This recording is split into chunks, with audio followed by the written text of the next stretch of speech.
Hello, and welcome everybody to the Europa League final. We have got Spurs up against Man United. It's a massive one today. So, let's get into this in just a second. We are very, very close to kickoff. I'm just finalising the team sheet to go in the background behind me, and then we will get into it. Maguire, Shaw, Mazraoui, Casemiro, Fernandes, Dorgu, Diallo, Mount, Hodgland. Okay, we will be there. We'll be there in time. I believe. 23, 3, 18, 8, 13, 16, 9, 7. Right, and then the other side. Quick. Porro. Romero. Van de Ven. Udogie. Sarr. Bissouma. Bentancur.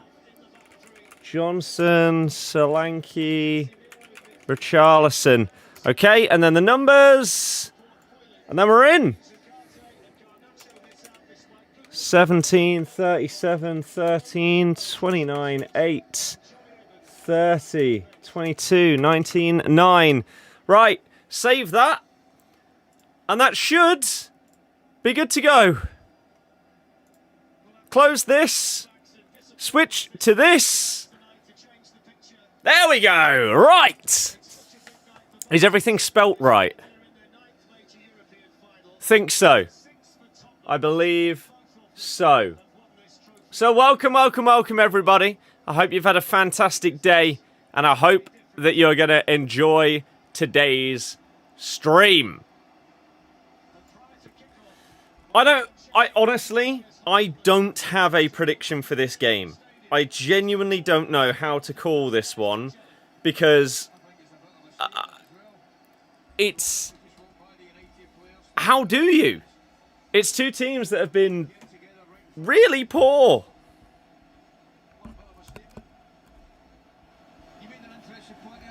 Let me make sure this is turned up to get the commentary so that you can hear it. Hope Spurs win for Richarlison.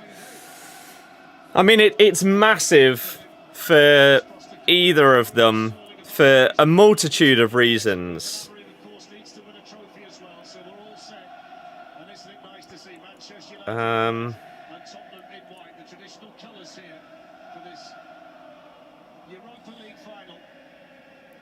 Let's very quickly do those. And here we go, everybody. It is time. We're off in the Europa League final. Two teams that have been absolutely terrible. You say, hi mate, Leicester getting rightfully punished. I mean, potentially. I'm not entirely sure what the word rightfully means, though. Surely anyone that gets punished is being punished deservedly. Offside. Hate along tonight. Year of the Birds, 3-2 Tottenham. Anyone that cares about an opposition team is a weirdo. A weirdo. But here we go. Whatever way you want to put it. Well, a team has broken rules and is being punished for it. That's what should happen. I don't have a prediction. This is probably the first game that I've ever done a watch-along for that I'm not bothering to do a prediction. Both these teams are crap. Nobody has any idea whether either of them are going to be good on the day. I genuinely don't have one. Like, to me, this is either going to be one of the most entertaining finals that I've seen in years, or be so low quality. Really hope it's the first one. That's a shocking ball down the right-hand side to start things off. And Luke Shaw is angry. That did look like he played it really well and cleared it on to Brennan Johnson, which is exactly what he did, yet Spurs have got a corner. What an incredible start. Be back at half-time. So, if Spurs score from this, then a huge decision will already have gone against Man United. What a fantastic start for the officials. 2 minutes in. Corner comes in. It is high, loopy. Oh, and of course, they've immediately made up for it by giving a free kick to Man United. Must have got a little thing in the ear saying, yeah, that wasn't a corner. Give a free kick in any way that you can. Van de Ven having a little hug with Maguire.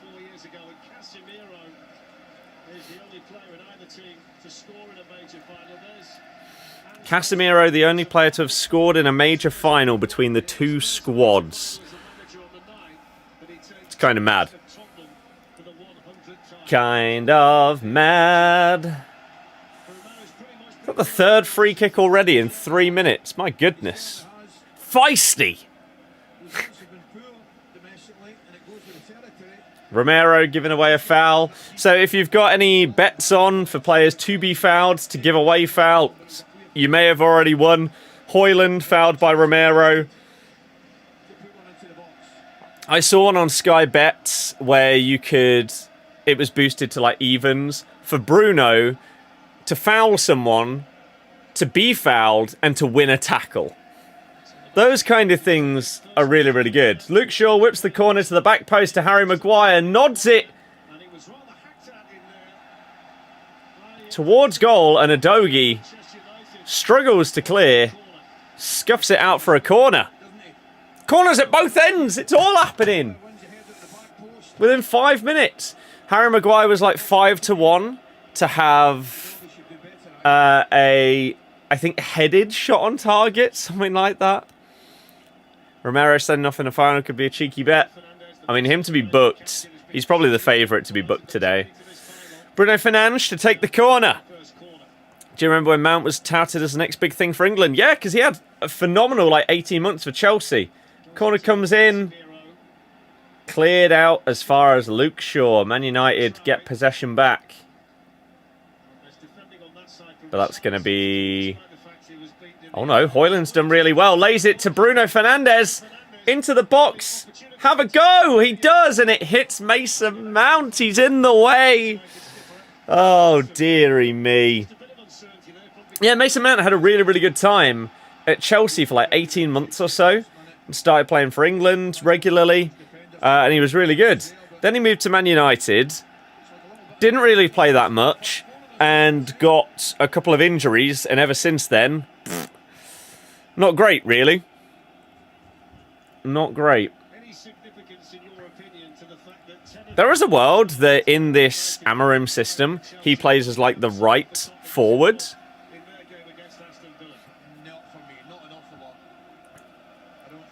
Because he played there under Conte for Chelsea.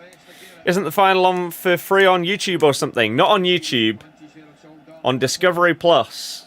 You can get a free trial just for the final or something like that.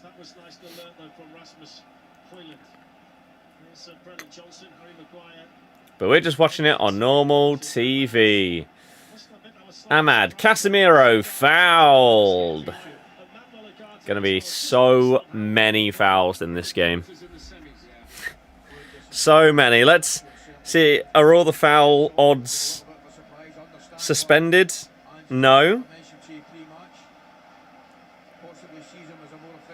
Christian Romero to commit one more foul is 1-2.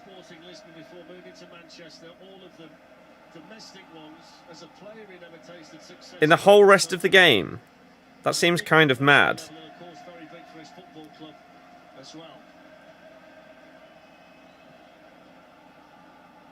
Okay. Interesting. Oh,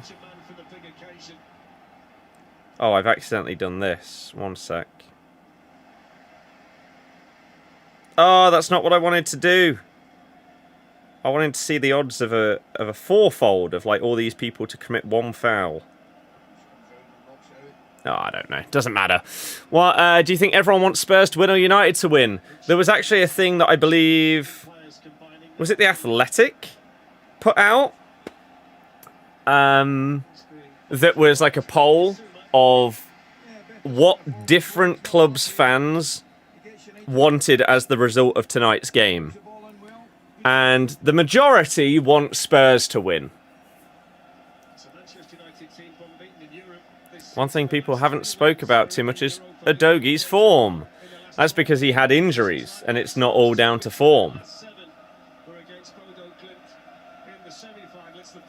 He's not just not been in the squad for the entire season because he's been dropped. He has had injuries. Chelsea definitely know when to sell their self-developed players at the best time. United made a bad call on Mount. A really bad call.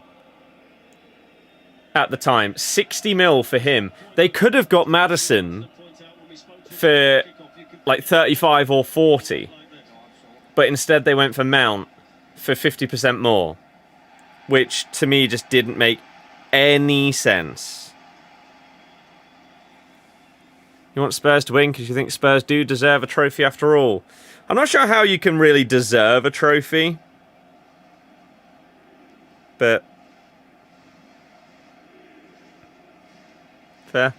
Yeah, Udogi's made 24 appearances in the league this season. And like, if everybody's fit, then he is playing. What a ball by Pedro Porro to the back post. Really good defensive header, though, by Mazraoui. Otherwise, Richarlison's in an unbelievable position to nod in at the back. Heard you talking on who you want to win. You hate them both, but you hate Spurs more, so you want Man U to win. I don't understand people like you. Bizarre. Absolutely bizarre. I just want a good final. Yet another corner, though. That's 3 in the first 10 minutes. You think Spurs' lineup looks better? I would agree. I would agree. Quick. Oh, it's not going to load in time.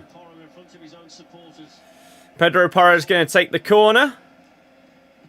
Bit lower this time. Onana punches clear. Dealt with that quite well, to be fair to him. Another cross comes in and is cleared. 45 goal squad battle objective was hard. Yes, I haven't tried that yet, but I will do. Udogi fouled by Ahmad. Yoro's been classed for his age, build it around him, Ahmad, etc. Yeah, of course. Has to.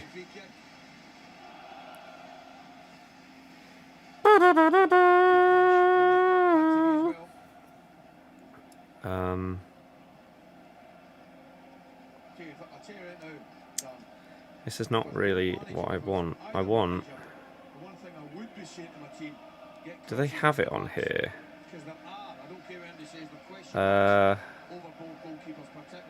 Oh, they might not have it on here. Fine, fair enough.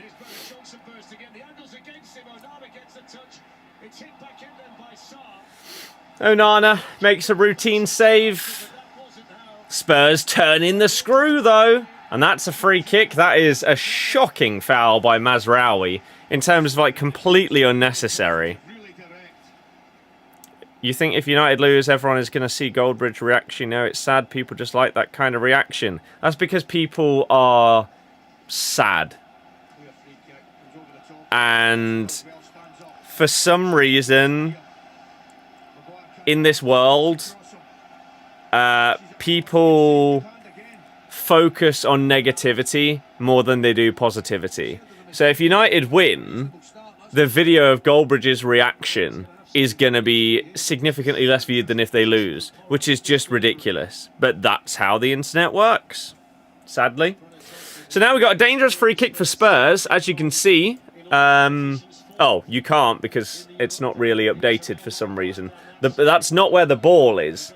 Luke Shaw played it out towards the edge, and then Mazraoui fouled him. So we're halfway between the edge of the box and the sideline. Porro whips it. Oh my god, it's another corner to Spurs. Failed clearance from Casemiro, hits his own man. People will say Spursy, but Onana's in goal. Anyone that says Spursy and genuinely means it just doesn't know what they're talking about.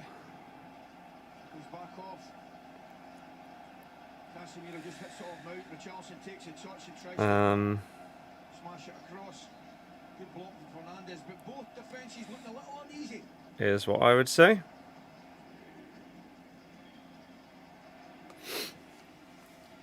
Fourth corner of the game. 13 minutes in. United defending like Southgate's England. Not really, because they're not 1-0 up. Porro whips it in. Cleared by Maguire. Brennan Johnson judged to have fouled Dorgu. Because what, he hit him with his arm as they both jumped up? I don't know. How delayed is the tracker? I don't know. I mean, yeah, I guess. I'll let you know. So, whenever there's like a foul or something like that, it looks like it just stays at the previous action or the previous player that had the ball. I'll tell you when the next pass is played and see how long it takes for this to update. I think it's pretty damn quick. Even you wish you put a bet on now with corners and foul. Yeah, I know. It's ridiculous. So, Haaland tries to knock it down. Let's get the next pass. Right, Dorgu is in possession. Driving into the box. Bentancur. Now we're down the side with Maguire. Casemiro to Maguire. Maguire all the way over to the right. So sometimes it's very, very quick. Other times they're a little bit slower. Like Maguire's just passed it to Shaw. Whereas when Maguire previously got it and played the 1-2 with Casemiro, it updated instantly. So, I don't know. It depends. Good break by United here. Mazraoui plays it wide left. We got Dorgu. Has the opportunity to cross it in. Haaland is in there. Blocked by Pedro Porro, though. He's doing well so far. Spurs are the club that will offer Southgate a job defensive. I mean, maybe. Going to do all three finals. Nope, because I will be out for the Champions League final. Dorgu crosses, but it is put out for yet another corner by Romero. Get your corner bets on, guys. Goodness me. Yeah, no, I always go out for the Champions League final with my mates. It's sort of just our annual tradition. We go and play some pool, some darts and stuff and watch the UCL.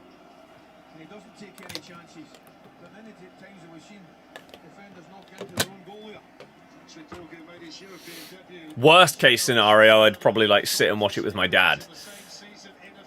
I don't know in what scenario I would like be watching the UCL on my own to stream it. Maybe 1 year. Who knows? Here we go then. Bruno whips it to the back post. Falls to Maguire. Ahmad with the touch. And shot wide. Damn. On his weak foot. Probably should have done a bit better. It was a great first touch by Ahmad. But in reality, if this doesn't touch anybody on the way through, it's quite a disappointing strike.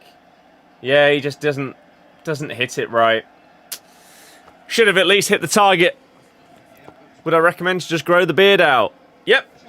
See how it ends up. Absolutely.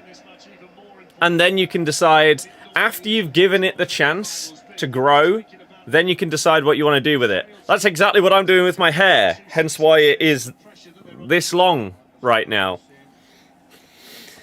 I can decide what I'll do with it soon.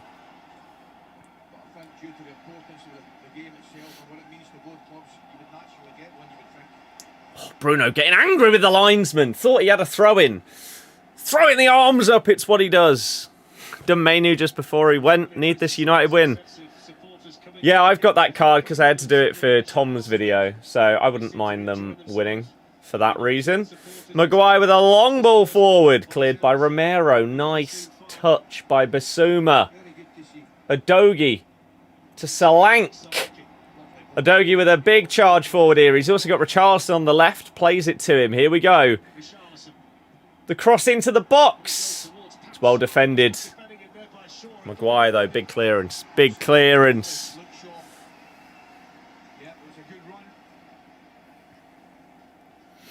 Not a bad cross in by Richarlison. But Luke Shaw does really, really well. Up against Sarr, who makes his darting run into the box. Fair play.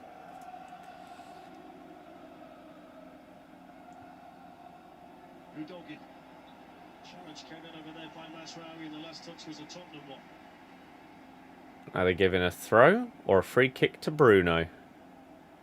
He did put his hand slightly in Bruno's chin. So, of course, he goes down holding his whole face, even though he was touched here. Because Bruno, right? Spurs fans going to be laughing at Arsenal for not winning European trophies. I don't know why they'd be doing that when they haven't won one yet tonight. That'd be a bit odd. If they win it, then sure. The karma for Arsenal fans for their cockiness early in the season is going to come back to bite them. It's going to be quite entertaining, to be fair.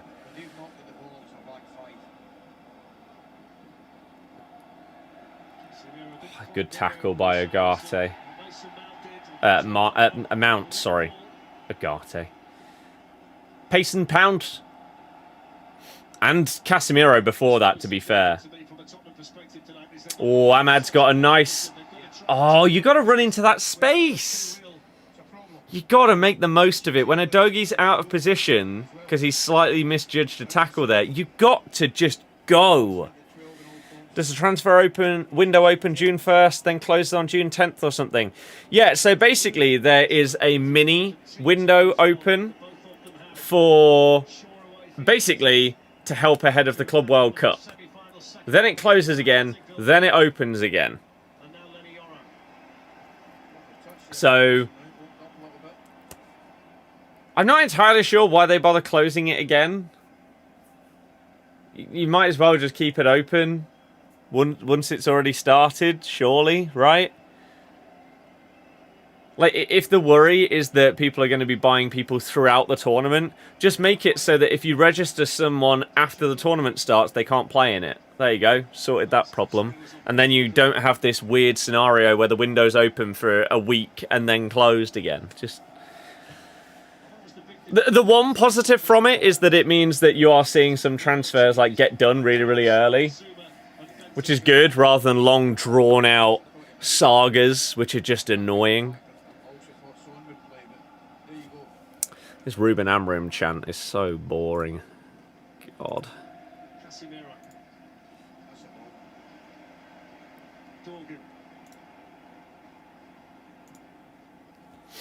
Cross to the back post. Headed clear, though. Really good by Udogie. Ahmad into Bruno. Drives it low across the box. But Vicario reads it quite well, to be fair. Haaland was ready to pounce, although it wasn't going to get to him. If anything, it was going in. One of those where you just drive it towards goal, hope that potentially someone gets a touch on it, and if not, maybe the keeper misses it. I think Wirtz will stay. You can't see him leaving. You have no hope of him coming to Liverpool. We're not really a club who buys players for big prices. whilst I would normally agree, you bid over 100 mil for Caicedo last summer. So why on earth wouldn't you do it again for Wirtz? Luke Shaw, Casemiro, Mason Mount. Here we go. Dorgu on the overlap. He's struggling to do it because he's clearly being fouled by Bentancur. Yeah, and there you go. You can't just keep pulling him back for ages and then be annoyed when it's given. Like, you're trying to pull him back by his shirt multiple times.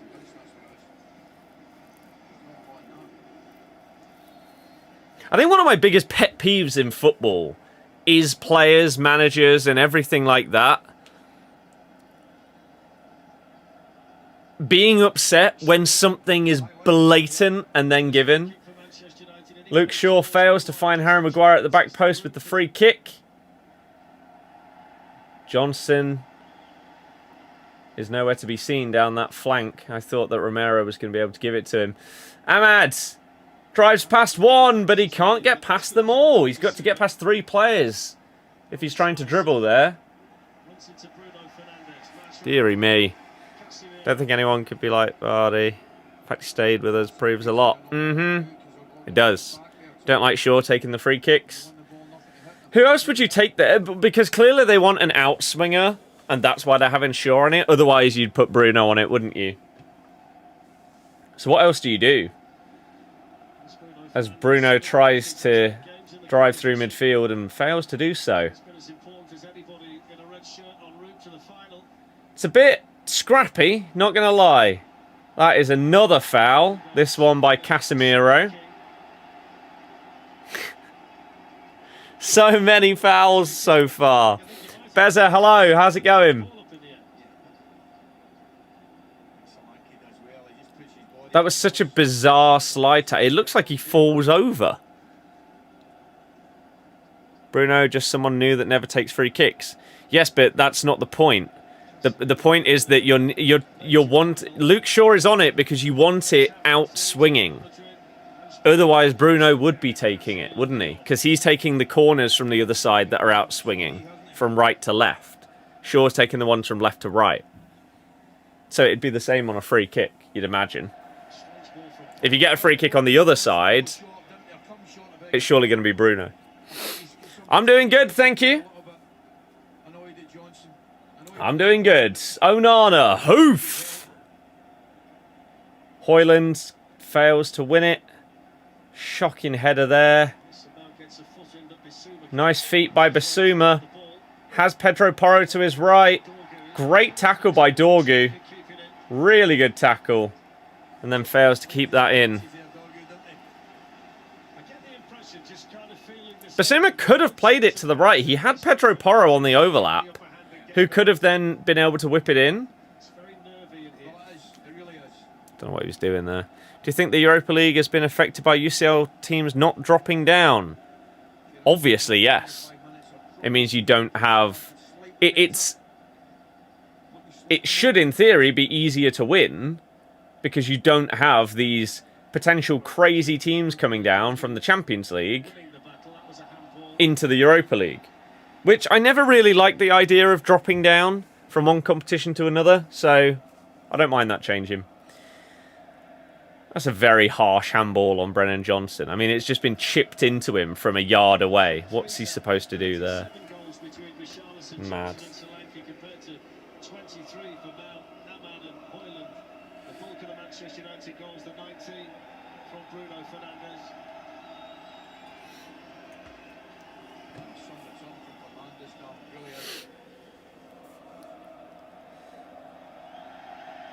Terrible.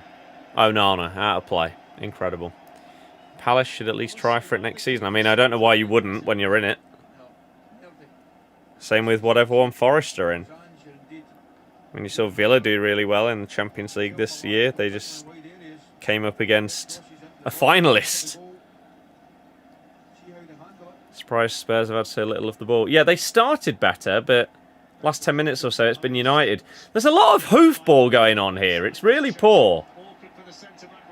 Maguire's done really well up against Solanke, though. Looked like Solanke had positioned himself to be able to hold up the play there, but Maguire did well.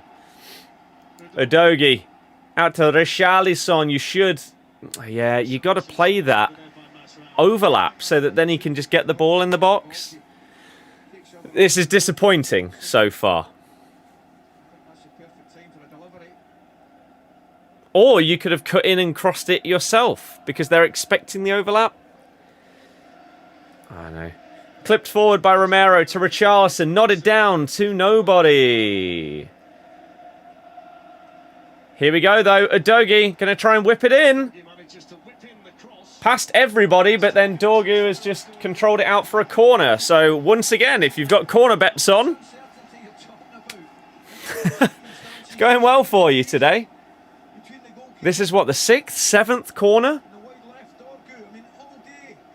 He did not need to chest that out. I mean, I know if you're not 100% sure whether there's someone behind you, you take the safe option. But surely he can be told by Onana or someone else next to him there. You have time. I don't know. It's disappointing. Imagine they score from this as well, after you've unnecessarily given it away. Pedro Porro to take. 2 out of form teams in display of football averageness. What an advert for the Prem. Yeah. But hey, these teams got here. So what does that say about the other leagues? Pedro Porro whips it in. Richarlison with a touch over. No. Headed back into the box. Maguire with an easy clearance. And then out by Casemiro. And back to Spurs. Yeah, we've just not really had any moments of individual quality so far, other than the one drive through the middle with Basuma, but then he failed to release the ball when he should have done. So even though he had a good moment, he then didn't make the most of it. So, yeah, individualistically, so far this game, poor.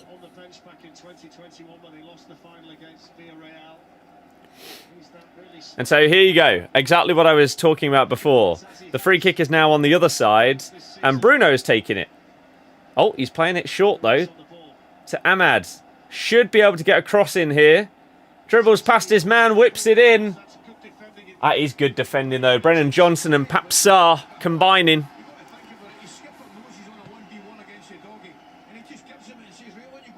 He's absolutely sent Udogie there. But yeah, Brennan Johnson with a huge block. That could have gone to multiple people in the box there. You had Haaland and somebody else trying to get a tap in. Really good block. And Romero's down injured. Oh dear. I don't think there was any maliciousness. It was the centre forward trying to get in a good position to be on the end of the cross, and he just happened to collide with Romero in the process. Who collides with Romero?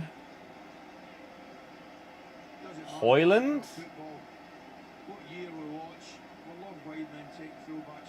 Oh, he gets a bit of an elbow to like his cheek.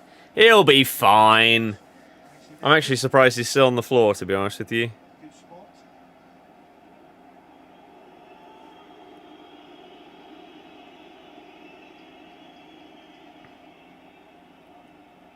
Obviously, 15 minutes to play. Oops. In this first half. Okay. How to be handled to make a tackle. That's a good flick on by Mazraoui. Ahmad, you got to get it in. Pulls it back. Bruno tries the cross, but it's blocked again. The blocks that have been on display, to be fair, from both sides, trying to stop the cross, have been pretty impressive. Kevin, hello. How's it going? Probably just going down to break up play a bit. Yeah, it could be, to be fair.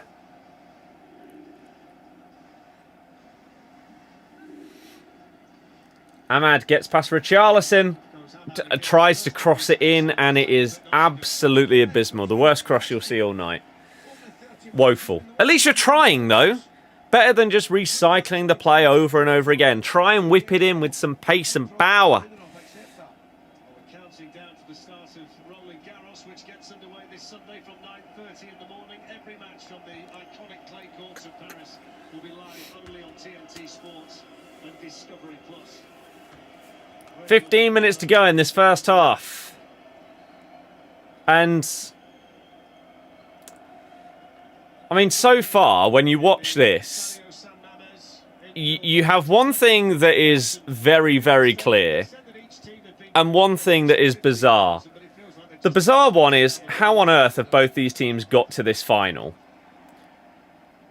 Because the one that seems clear is why these guys are so low in the table. Bruno's moaning at the ref, shock. Still not giving away a foul, though, for anyone that got on that Sky Bet boost. Udogi's just dived.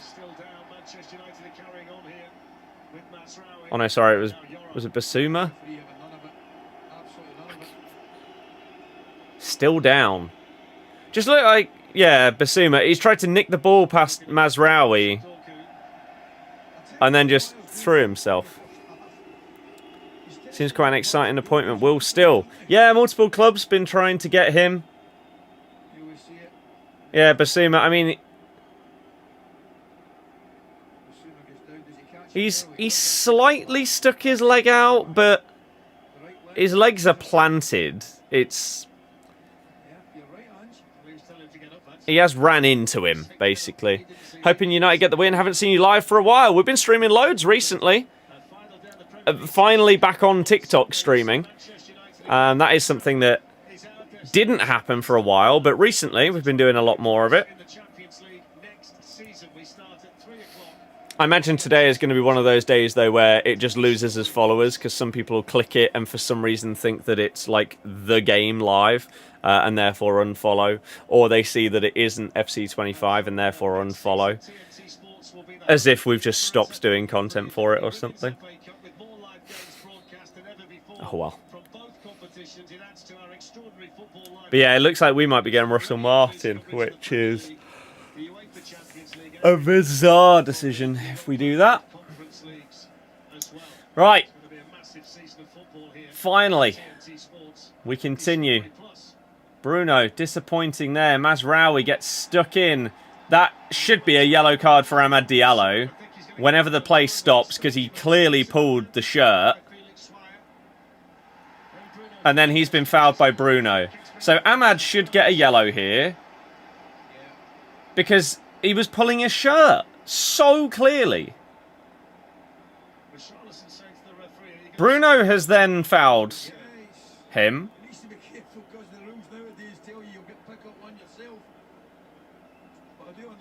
So Bruno gives away the free kick, but that's the most blatant shirt pull. There we go. Amad does get booked. Astro, yeah. What do you make of FC25 at the minute? Crap. It's up there with the worst games I've ever played. The button delay makes it so unenjoyable. It's ridiculous. I hate it. But yeah. You know what's actually even worse there from Amad? You blatantly pull a shirt like that, and you don't actually manage to stop him from running forward. That's poor. If you did get on that Sky Bet price boost, though, you only need Bruno to be fouled one time, and you've won it, I believe, because he's won a couple of tackles and now he's given away a foul. So,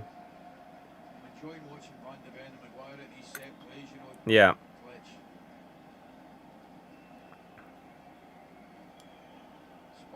Do. Here we go. Spurs free kick.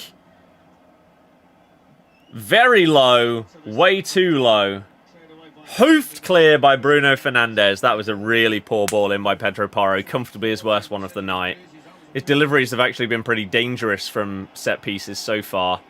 That one was shocking. Brennan Johnson up against Dorgu. Doesn't have any support. So goes for an early cross. That's a handball by Solanke. Yep. Not intentional, but he has controlled it with his hand, so... There's no world where you're not giving that. He's just gone a little bit early trying to chest it down.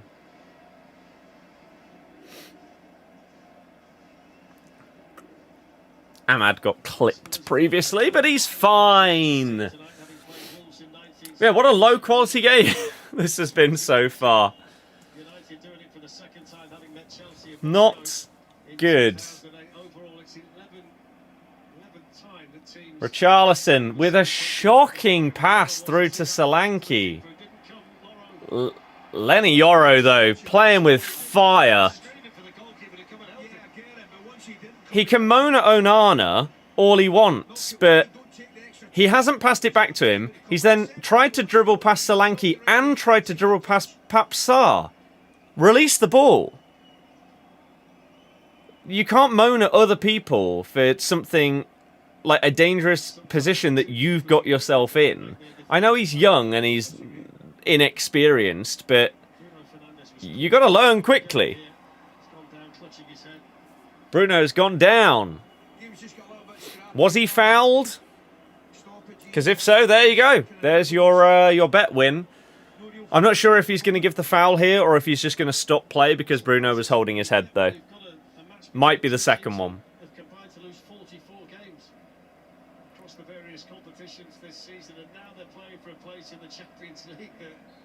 Didn't even look like he touched his head. It looked like he headed him in the back of, like, his back.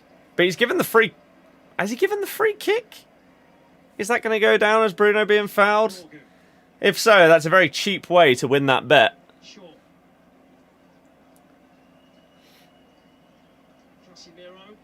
Casemiro to Yoro. Out to Ahmad. This is the out ball every single time. Mason Mount is like... He might as well not be here with how much they're focusing on the right-hand side. Richarlison. To Udogie. Bruno wins it back to Haaland. Ball forward to Mason Mount, and he just can't get on the end of it. It's not his game right now. Really not his game. Haaland's not getting involved, but that makes a bit more sense as a striker. Whereas you've got one of your forward players on the right-hand side in Ahmad being involved in everything, but on the left, Mount's not involved in anything at all.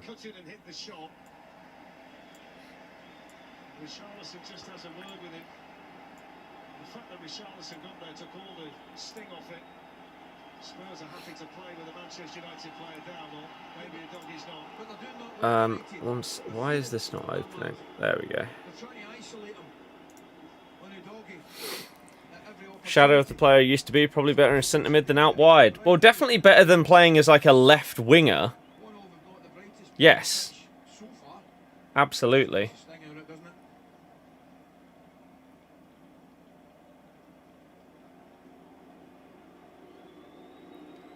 Do.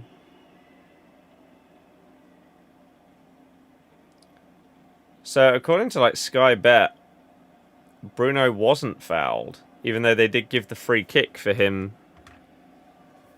I don't know. See you later. This is a boring game so far. Yep, it's terrible. There's more on the Manchester United bench than there is the Tottenham bench in terms of potential game changes. He's not involved tonight. It is low quality. It's like watching a resistible force meeting a movable object. Yes, very much. What a challenge by Harry Maguire, though. Bruno tries to pick out Ahmad, but it's yet another poor ball. The lack of quality, as Bruno's pass is once again intercepted, this time by Sarr. No one's having that spark, that magic, whether it's with a dribble, a shot, a pass. Good ball by Richarlison into Bentancur. You've got to get this ball into the box, and they have. It's somehow in! What just happened? The ball's been crossed in. It's... Brennan Johnson has completely missed the ball. It's hit him or somebody else and then bobbled over the line. Is there a world where maybe it's like gone in off of his arm and so therefore could be disallowed? I have no idea. But if any goal could summarise this game so far, that is it.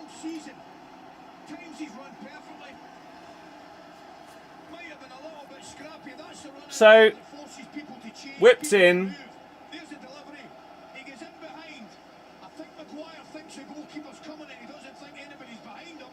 It hits Johnson. It might go down as a Luke Shaw own goal. Yeah, it's hit Luke Shaw's arm and just bounced in.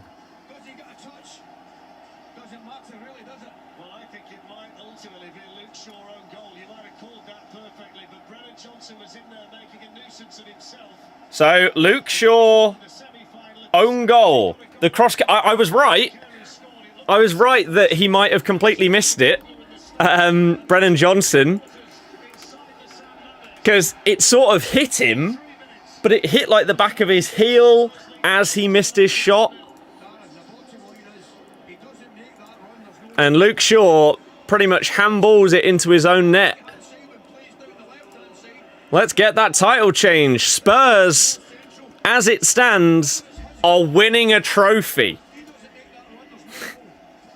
A European one at that. A goal befitting the game. Well, what a time to get a goal. Ruben Amorim's having a look where it all went wrong. And right before half-time... Yeah, that goal sums up the quality of this game perfectly. As Bruno whips in a free kick and Richarlison clears.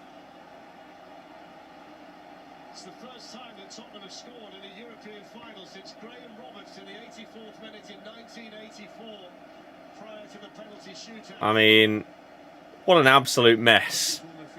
People hating a team that isn't theirs is like a left hating right. It's just the opposite side. I don't really know what that means, but yeah. The fact that some people are saying that that's Onana's fault is absolutely pathetic. Bruno into the box. Van de Ven, great block. Udogie fails to head it clear. Richarlison gives the ball away. Whipped in by Bruno. Well done by Bentancur. That's how you clear it, Basuma.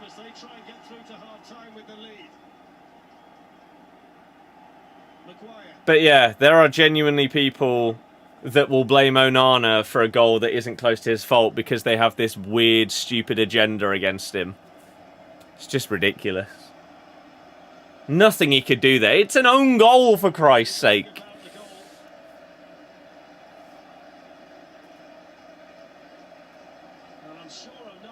It's a very, very fortunate goal.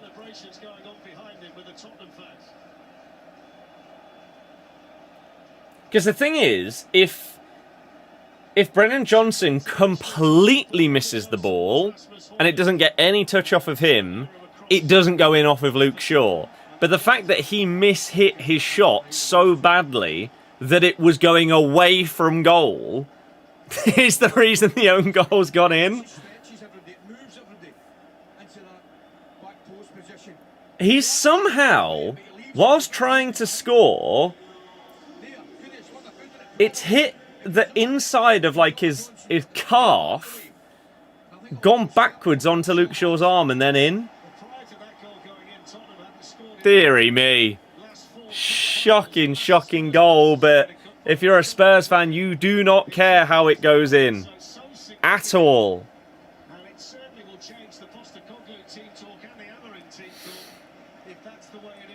But hey, maybe that changes the second half and makes it a bit more... interesting. Bruno whips in a free kick to the back post. Cannot find Maguire. Luke Shaw crosses it to no one.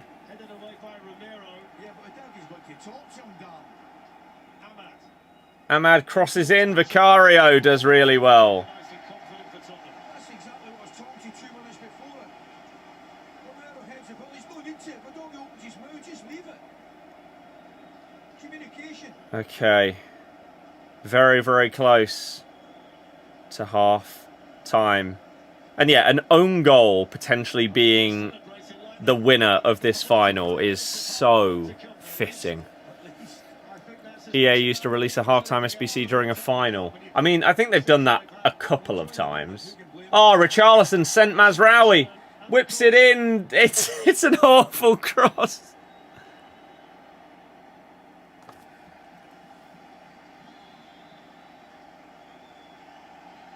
Well, that's half time. And it's half a job done for Tottenham Hotspur in Bilbao. And whether it's Brennan Johnson or Luke Shaw, they don't really care. Tottenham Hotspur have got the lead. It's been a first half of few chances, but Tottenham have taken theirs. And the half-time score in the San Mamés in Bilbao is Tottenham Hotspur 1. Okay. Manchester United 0. Half time.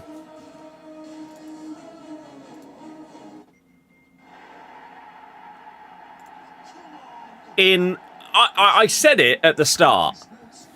I don't know whether this is going to be one of the most entertaining finals or one of the lowest quality finals that I've watched in years. It is very much edging towards the second of those two things. This has been really poor. The quality on show, in terms of shots, has basically been non-existent. The final passes have been really bad.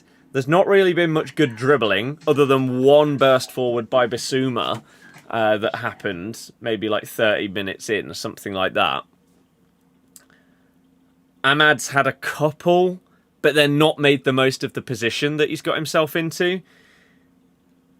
It's just not good. No one is taking this game and making it their own at all. Did I do Serie A TOTS pack? No. Team of the Season's dead. This is the worst that Team of the Season has ever been. I have no real interest in doing that pack because the weight of getting anything good is so low that there just isn't really an interest in it. And I mean, I've got big packs from like the season pass and everything like that going into La Liga TOTS. I will get the ones from the that Squad Battles objective, level 39 and 40 packs. If I don't get anything good, like over $250,000 good, then I genuinely, I might just be done really until footies. Because what's the point? What's the point? Like, the team's going to be great. The team is going to have some unbelievable cards in it, but you're just not going to be able to get them. Had purple again every week, same. Exactly. Quit playing immediately after Team of the Year. Very happy with your decision. Play games you enjoy now. I've put in 21.5 hours into Avowed, and I've just finished the first main area. Dawnshore, I think it's called. The first of like 4 main map segments. I am loving it. It's really, really good. And I'm doing everything that I can. So I explored the whole of that map and then did all the side quests, then did the main quests. And I plan on doing that throughout the rest of the game. It's been really, really good. And I am looking forward to doing the rest of the game. It's great. Do I think people will quit after TOTS until footies if EA keep going down this road? It depends what they bring out. Like, I am quite happy that I'm on holiday after Team of the Season finishes. And I will get back and I'll be able to be here throughout footies. But whatever comes in between, will they bring back shapeshifters to try and get some hype? I don't know. What else will they bring out? You've got the Club World Cup happening this summer, so they could do a promo to do with that. Maybe. I don't know. Most expensive card packed so far tradable is Pacho. You know the crazy thing? This sums up Team of the Season, really.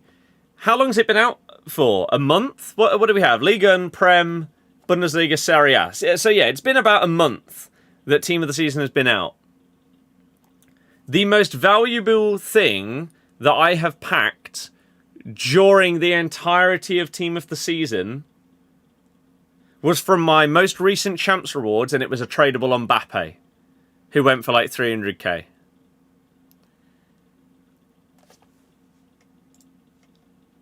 No Team of the Season I've had is close to that. The next most expensive is like 200k. At the time that he was out, he was about 275, but just come down and down and down. It's been awful. And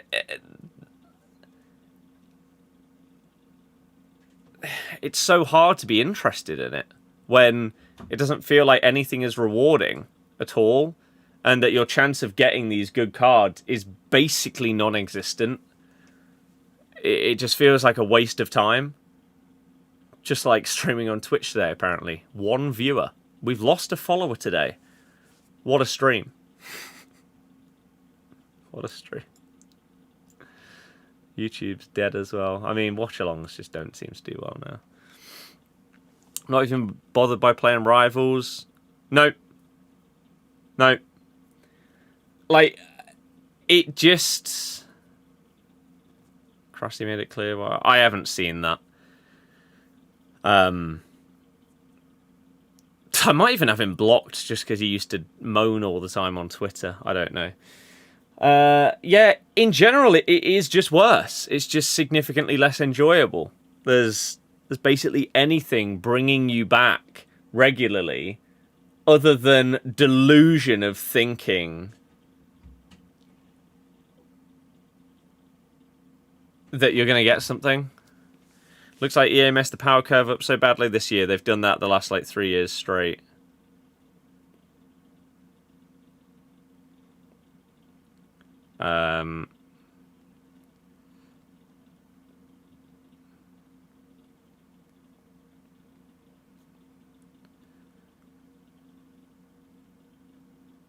Okay.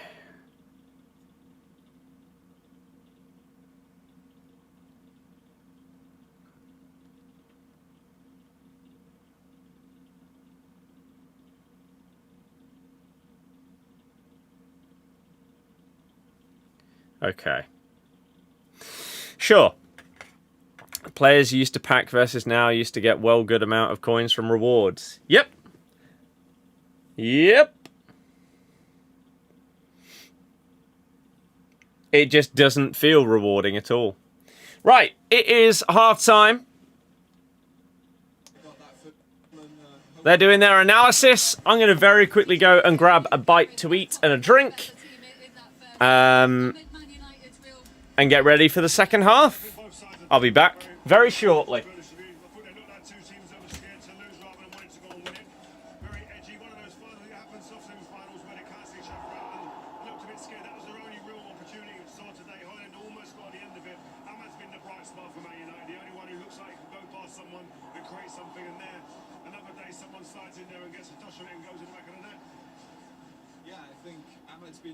Standout player in terms of the whole game. I think Tottenham have put a lot of pressure on Man United in terms of closing them down high up the pitch. They've won the ball a few times, created a few problems, but at the end of the day, they've got that goal now and they can build off that.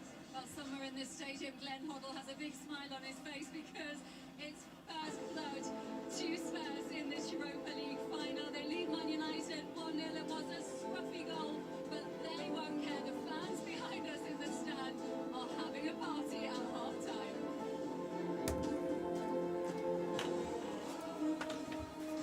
Do do do do do do. Hooah! Go on the Europa League anthem. Powered by Mitre. 21 satellites, and now we're one step closer to world domination. Do you know how I know this? Because that's all we ever do. All day long. Aren't you all tired? Tired, sir? Yes, I've had enough. Woods. Happy days. When you've done enough, Uber Eats. The soul of BMW. Where will you find it?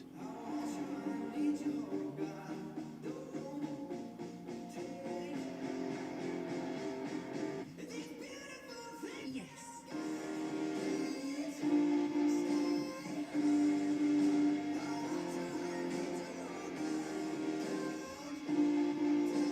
100% driving pleasure and 100% electric.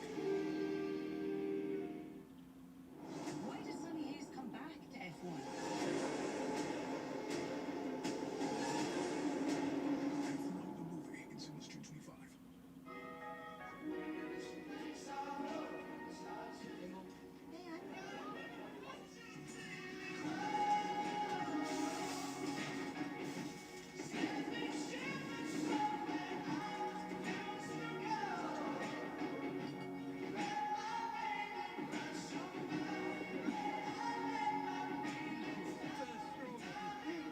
To us, food isn't a little thing. It's everything.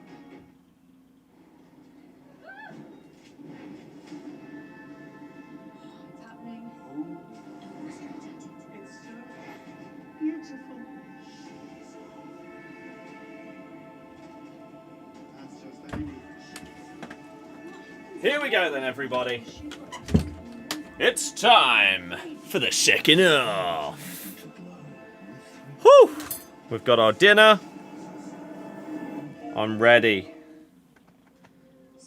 I'm ready. We've come under a lot of fire for what some might UEFA have given the goal to Brennan Johnson. How? seemingly acting as a representative of the United States. Sorry, how? His touch was going backwards. How does that make any sense? UEFA have awarded Brennan Johnson the goal for Spurs opener.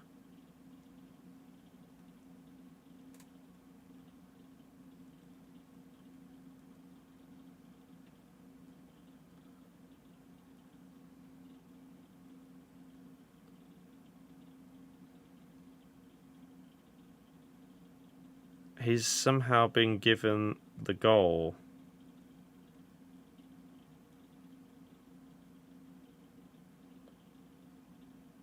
Okay, that is baffling, but okay, sure. You do you, UEFA. You do you. I genuinely don't understand. It wasn't going in. It was going backwards.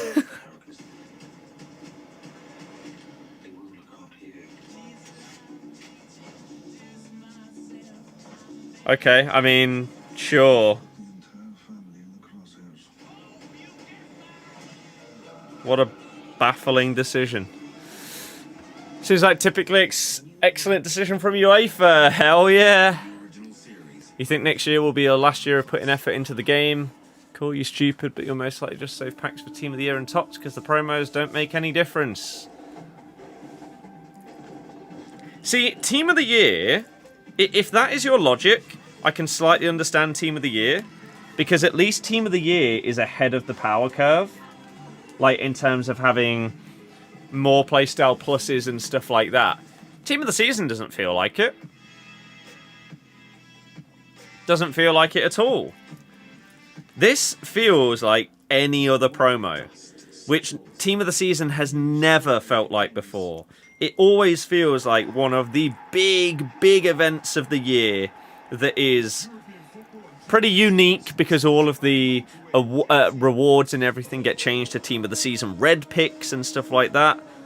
But this just feels crap. Tottenham 1-0 up at half-time in this Europa League final. The SERIE title. Like, I have never felt this disconnected from Team of the Season in the history of Ultimate Team. Separated by just 1 point at the top. It's going to be decided this Friday, and we will have both matches live for you from 7:30 on TNT Sports and Discovery Evos can carry teams. Evos are probably the only thing keeping this like Ultimate Team interesting for a lot of people this year.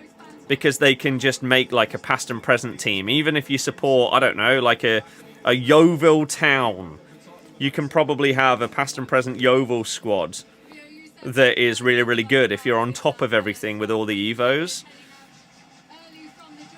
But outside of that, it's just a bit crap.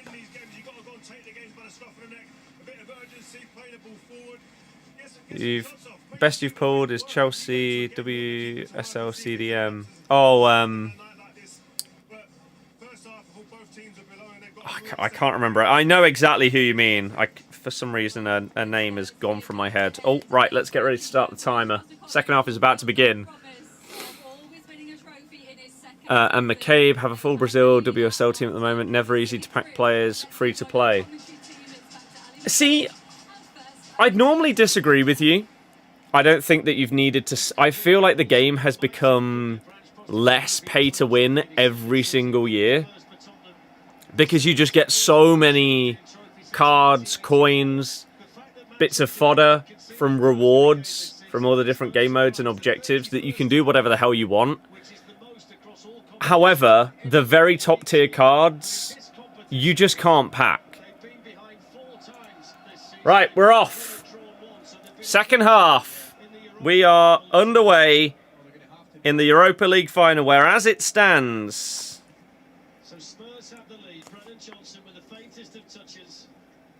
Spurs are winning a trophy. No subs for Spurs or United at half-time.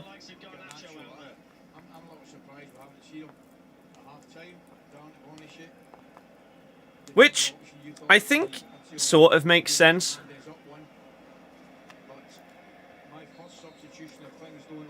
Zach, thank you very, very much. Yes, I don't know. Hoping the second half is good. I hope so too. Yeah, it is up. David has a similar amount, but I can't remember if it's on both. But thank you for the continued generosity and support. Up there with the goats. You feel United will come back? They've done it for years. I mean, they did it recently against Lyon in this very competition. That crazy comeback win. So, there is a world.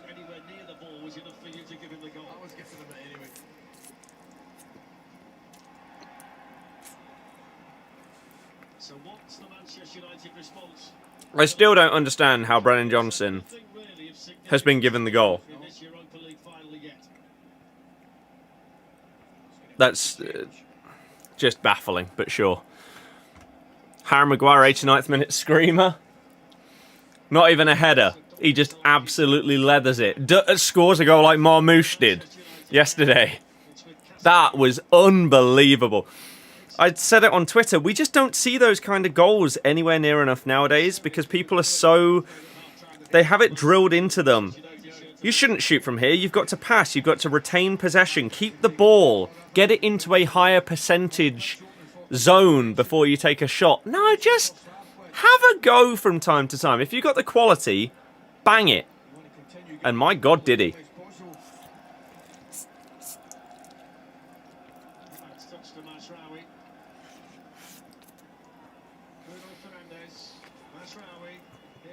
Mazraoui into Ahmad. Tries to cross it into Haaland. It was low and behind him. He actually did well to even get his head on it, but does not find the target. But for once, you can't really put any blame on Haaland there because... Unless he, like, scorpion kicked it, there wasn't any world he could really do much better than that. Really, to the spot for 5 minutes. It was so good. I just... love it. An absolute banger. Just a pure strike. In off the post as well. That's a must now for white players. You know, I mentioned the first half, United players do it as well. Dorgu does it, Mazraoui. The spike ball was needed. Haaland's been fouled. Yellow card for Van de Ven. Anyone with those bets on? The assistant initially waved his flag to get the attention of the referee, but they thought he was too aggressive there, Van der Ven. Yeah, that's an elbow to the... Haaland has been battered today. He's been smashed to the ground like 4 or 5 times. It's another one, Van der Ven, who hadn't played Europe And not even got the foul for some of them. in the Europa League final. 50th game for Tottenham as well tonight. Just a different team Tottenham, he's on the side. Make no mistake about that. Bruno to whip in the free kick. To put this free kick Into the middle of the box. Flicked on by a Spurs player. Cleared by Bentancur to Luke Shaw. It's going to get... No. Should have probably been recycled back to Bruno. Entangles himself. Oh, but there was an offside ages ago that they didn't give. Okay. The two central defenders look right to Harry Maguire and Romero getting into it. It's an interesting competition, that one, isn't it? Because they're just not letting go of each other. It's just embarrassing, man. Absolutely embarrassing. Both got their arms around each other. Ah, dearie me. Like when you try and show yourself to be this like absolute nutter hard case, and then you go down from the tiniest little touches, really harms that image that you're trying to create. quarter-final. That was the one you and Robbie quite enjoyed, if memory serves me correctly. I think being the fella stuck in the middle of the pair of them. I want for Kevin, thank you very, very much. Jason, cheers for following. I appreciate it. Thank you for all the likes as well. Whether you're on YouTube or TikTok, likes are always appreciated. Spurs. Ronaldo gets it away despite the pressure from Sarr. On it goes from Rasmus Haaland. Good header by Udogie. I think Haaland's got to take that in. He's got to take it in his chest. And then play it. Just keeps keeping possession of the ball there. Here we go. Utilize the space. You got to move it quicker. Maguire to Casemiro. If you're not willing to burst down the line with the ball, then you've got to assume that that's because you're going to properly recycle it and make this really nice build-up play. But instead you pass it backwards once and then absolutely hoof it. You might as well have lost the ball trying to be positive yourself and retain possession at the same time, rather than just lumping it. Just looking at the Manchester United players who are having the most vigorous warm-ups down there. You'd say Diogo Dallo and Alejandro Garnacho. But every minute that passes, we are closer to the season of trophy curses being lifted. Spurs are the final piece of the puzzle. I'll be surprised if we don't see some activity from it very shortly. It just feels as though we've got to try and get Bruno Fernandes on the ball higher up the pitch. I agree with the commentators. Spurs at the moment have got everything You need Bruno on the ball as much as possible. But, like here, this is a good position. Bursting into their half. Tries to play it to Mason Mount, who is the guy I was about to comment on. With Ahmad, on the right-hand side, you're at least seeing him try to take on Udogie. Mason Mount is anonymous in this game. And it's not because Pedro Porro is having an unbelievable match. The ball isn't going to Mount. They're just not really utilising him.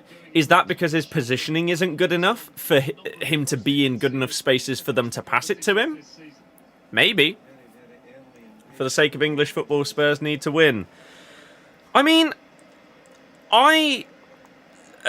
famously all the time, I say I don't care about any teams that I don't support. Right? So in theory, I don't care who wins this final. However, at the same time, the amount of people that people call Spurs bottlers for no legitimate reason, if they win this, surely they can't use that anymore. So it just gets rid of that stupid part of the internet, which I would be happy with. So potentially for that one reason, I'd prefer them to win. It would be mental that Postecoglou gets that absolutely cold quote as well if they win this, of winning things in his second season. Which would be mad. But it's United. You can never count them out from coming back in a situation like this.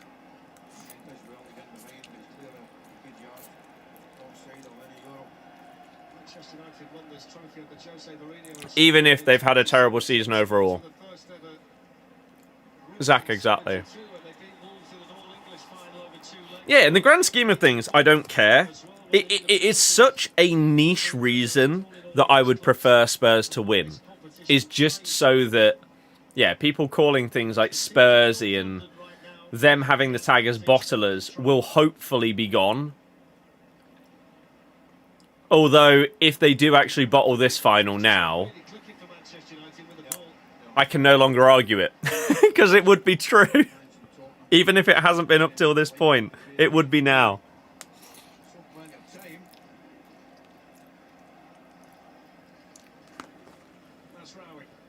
Mazraoui tries to find Dorgu, but it's another shocking ball. The passing quality in this game has been so low. It's such a crap final.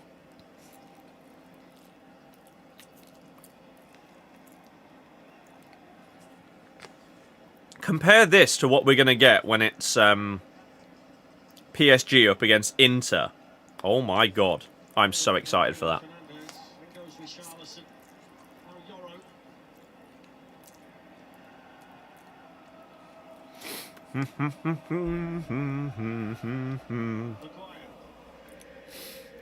See, Bruno's having to come way too deep.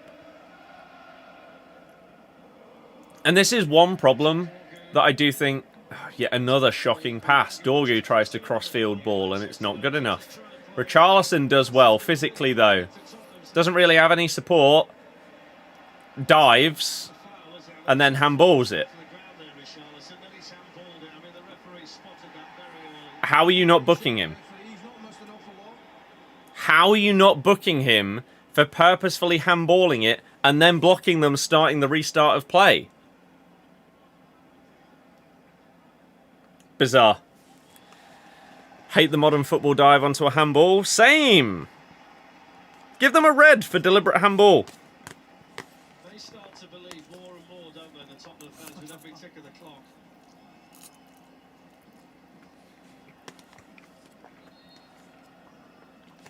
You're trying to referee the game yourself.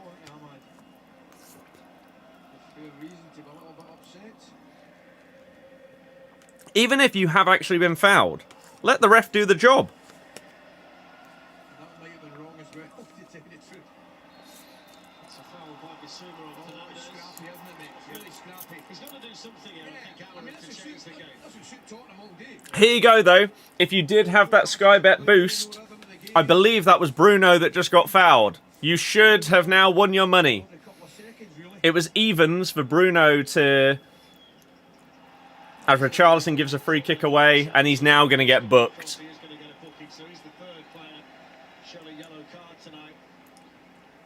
He should have been booked previously, so this sort of makes up for it. And yeah, to be fair, that is also a yellow. He could be off. But maybe if he was booked before, he wouldn't have done that tackle, so who knows. But yeah, Bruno has won a tackle, he's definitely given away a foul, and he has now been fouled. So, yeah, that bet is in if you put it on.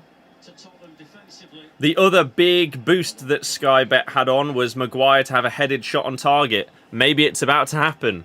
Bruno whips it into the middle. Don't really know what happened, it bobbled around. And it's cleared by Spurs. What on earth was that? Major problem, half the laws don't get enforced. Yep, I really, really hope that the new goalkeeper one does.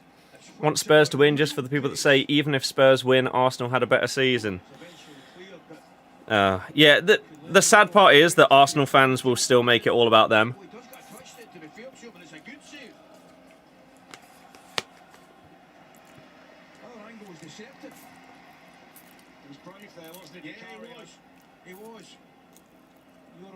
Like,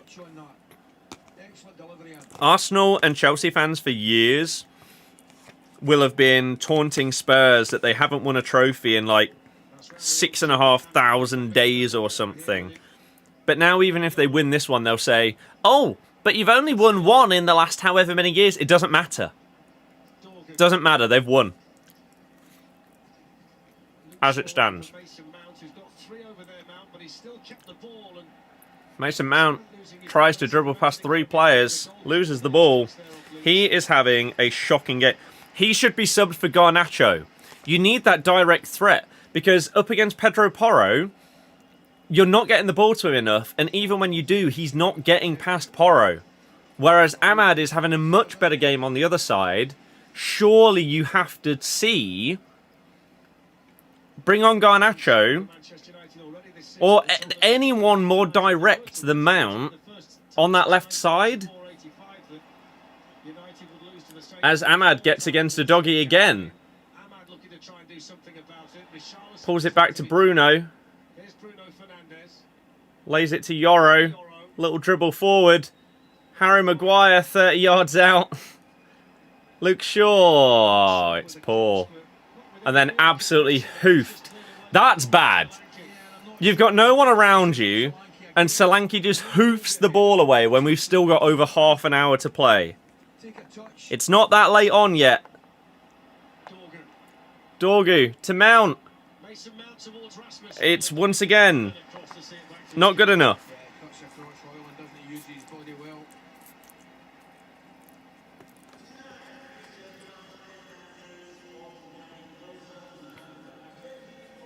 Still seeing Maguire bullet header. Yep. A late free kick or corner.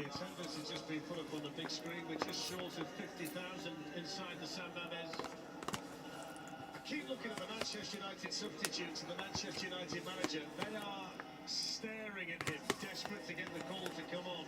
Yep. He needs to make a change. Because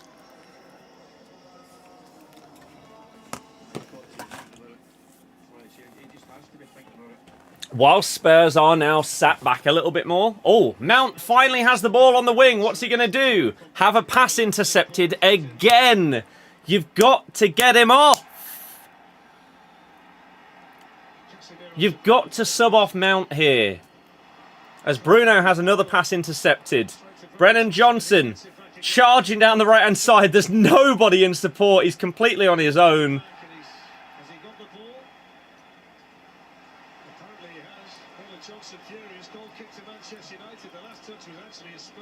I don't really understand how that's a goal kick, though. I mean, it's either a foul or a corner. It should have been a foul. Here we go. Mason Mount finds Dorgu. Whipped. Falls to Ahmad. Have a shot, man. More good defending, but just shoot. This is a really good chance. Basuma charging forward. He's got Solanke to his right. He finds him. It's a poor touch. And then really, really well defended by Maguire. Oh, wow. That was probably the best chance Spurs are going to have to make it 2-0. It's basically a 2-on-1 up against Yoro. And the pass is just a bit too far in front of Solanke and he can't control it. This game has been a hard watch. It has. Zach, exactly. And Callum, yeah, same. Astro, yeah, he's been awful. He's been pretty calm all night. That's Postecoglou. It's an easier technical area to stand in when you're 1-0 up. There's been a lot of shouting and gesticulating from Ruben Amorim. He's certainly a lot calmer than he was in his press conference. And I'm with him in that one as it happens.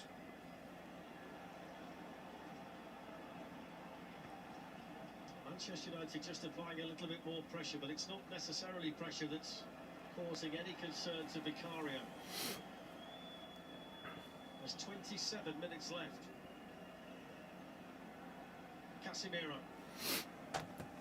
Casemiro out to Dorgu. Has Shaw as an overlap. Doesn't use it.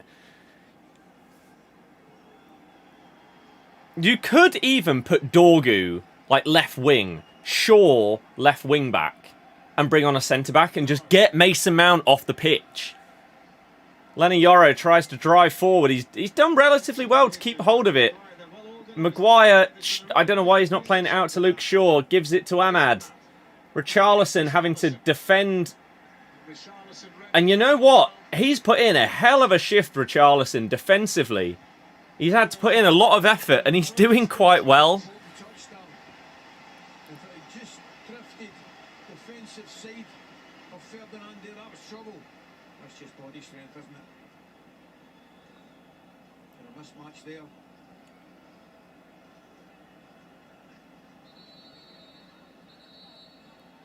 Manchester United have had the same 5 substitutes warming up now for about 18 minutes. Subs warming up for 18 minutes and you're not making the change. Lenny Yoro clearance, nice. He's done okay.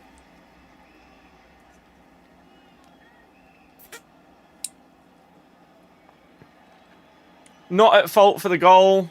What do you think Amarim's seeing at the moment which is preventing him from making a change? Because you said to me you probably would have sent Garnacho on at half-time. I would have. As Richarlison is down. What's Twitch drops? A lot of the time, if you're like playing a game, if you watch the stream, then you'll earn stuff for that game. It's not as if they're peppering the Tottenham goal and they think there's a goal going to come. Whereas for something like this, I don't know. Happy your mate said no to going to the pub for this one. Yeah. Yeah, Richarlison signalling to the bench. He wants to come off. Richarlison is giving Amarim the chance to speak to 1 or 2 of his players. Advice for Casemiro. They're very, very nervous now, the Manchester United supporters. And it's understandable because they're not seeing too much in the way of hope out there from their team. They are. Think Crunchyroll anime streamer have drops on most streams right now. Yeah. I saw that there were drops on this stream, but I don't know what or how it's working. I don't know if you just watch some hours on Twitch on any stream that you earn like a trial for a different website or something like that. I have no idea, but that's how it works. Right, Richarlison off. Had a really good game. Heung-min Son. Not a bad sub to be able to bring on. You get that one counter-attack opportunity. Suddenly you now have that pace on the left-hand side. His 454th match in Tottenham White.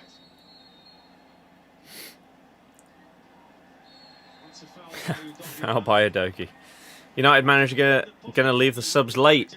But why? Like, is it not? Like, I'm gonna go on FootMob right now. Do they have player ratings mid-game? Certainly not after 45 minutes. They do.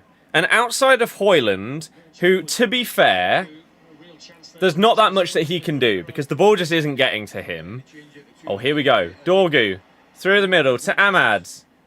Can't get the ball out of his feet and is fouled by Son. And then Basuma's going to get a yellow for trying to delay him taking a quick free kick. Even though that's happened multiple times in this game, Richarlison did it earlier and didn't get booked for it. Consistency. Yeah. Other than Haaland, Mason Mount is Man United's lowest rated outfield player today. Which is not surprising. He's not in the game. Whereas... Oh my god! What a clearance off the line!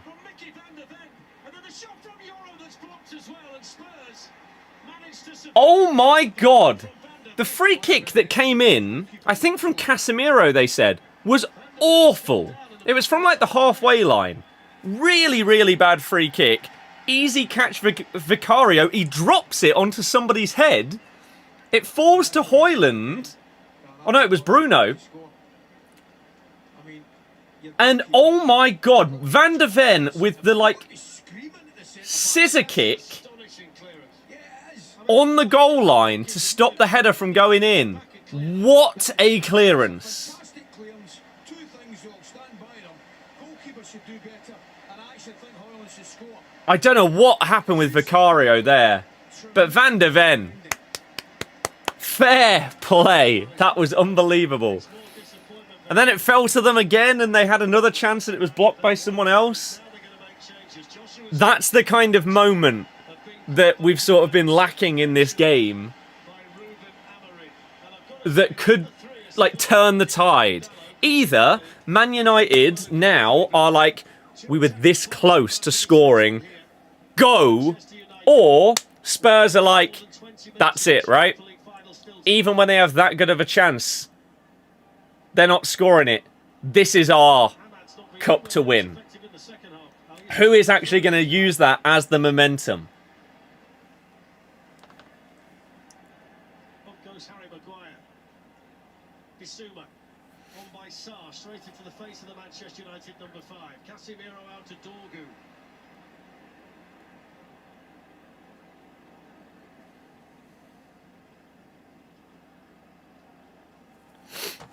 Wow. Going to be a world-class centre-back 5 years' time. I mean, he's already getting there. He's amazing. The only problem that he's had is injury ones. Whenever Van de Ven has been fit, he's been really, really good. And that partnership between him and Romero, you have sort of the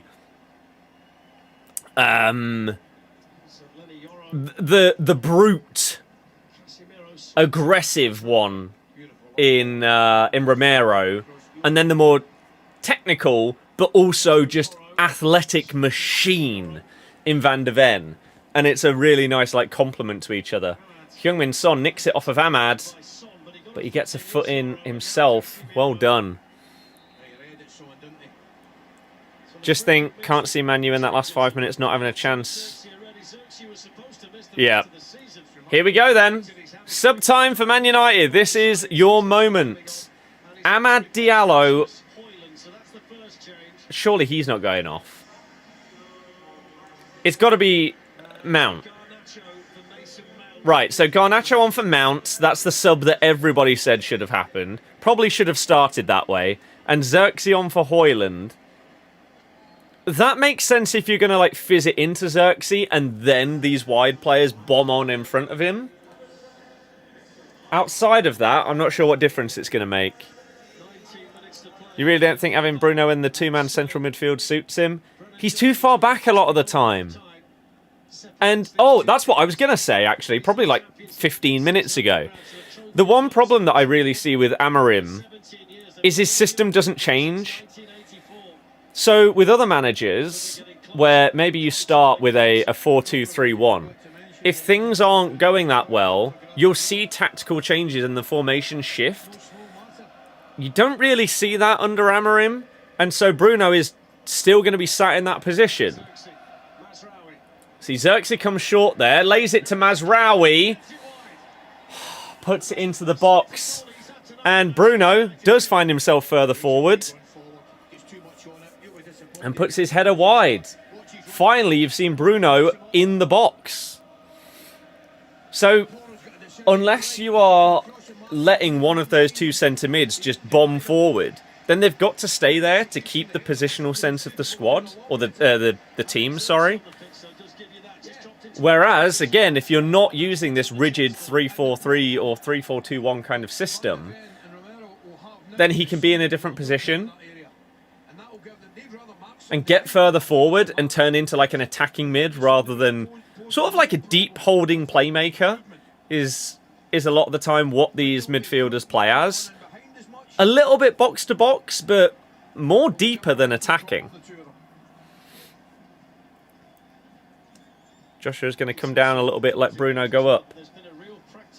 So yeah, if you're on the ball going into the final third, and yeah, Xerxes drops to sort of fill in that in-between space, and then Bruno utilises it, and suddenly he takes up that striker position, because you've dropped Xerxes back into like a 10, into that in-between the lines, and then you get the bursting run.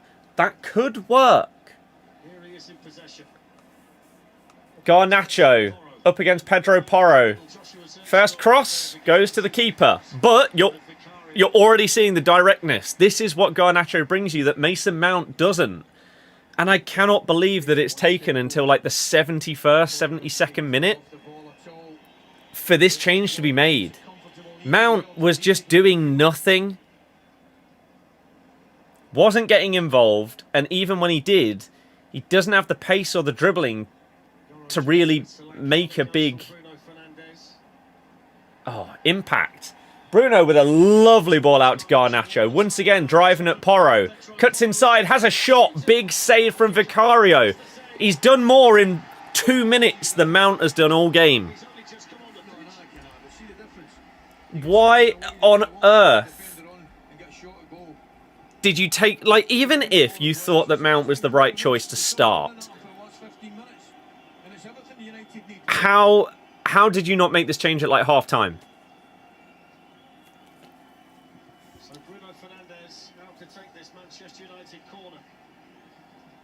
Bruno to take the corner. It's whipped. Oh, towards Maguire, but Romero's done really well. Man United are just going to absolutely go for it now. Bruno plays it through the legs to Ahmad. Great tackle, though. Looked like he didn't quite know exactly what he wanted to do there. I mean, with a couple of injuries, you've probably got 20 minutes to go. Amorim's system doesn't suit the players he has at United. Doesn't get the best of the whatever quality he does have. I agree. Edge of the box. Luke Shaw. Nope. Didn't quite fall to him to have a proper strike there. Mazraoui out to Bruno. Tries to just drop it down to Casemiro. Now we've got a good break for Spurs. Did he get the ball? Wow. What a challenge by Dorgu that is. You've got to do better than that on the counter, though, Spurs. That's why we signed that Wolves player. What's his name? Plays like a cam and he plays striker. Cunha.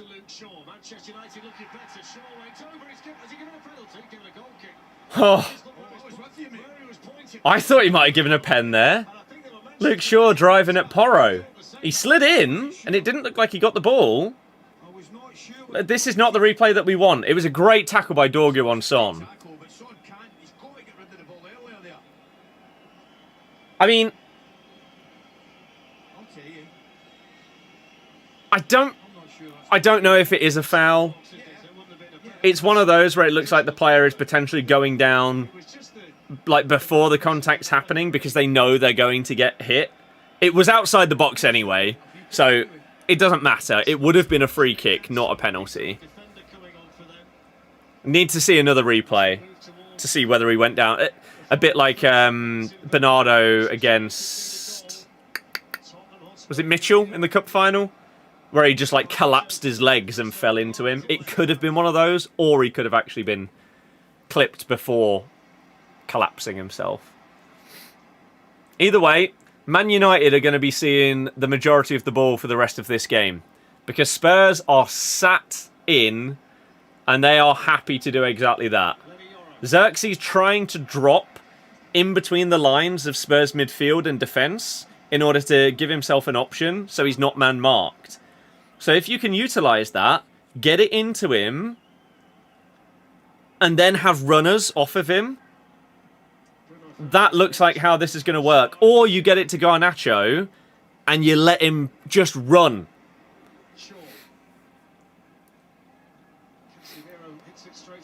Harry Maguire will go up front if they haven't scored with like 5 minutes left. Absolutely. 100%. That's their like plan F. Something like that.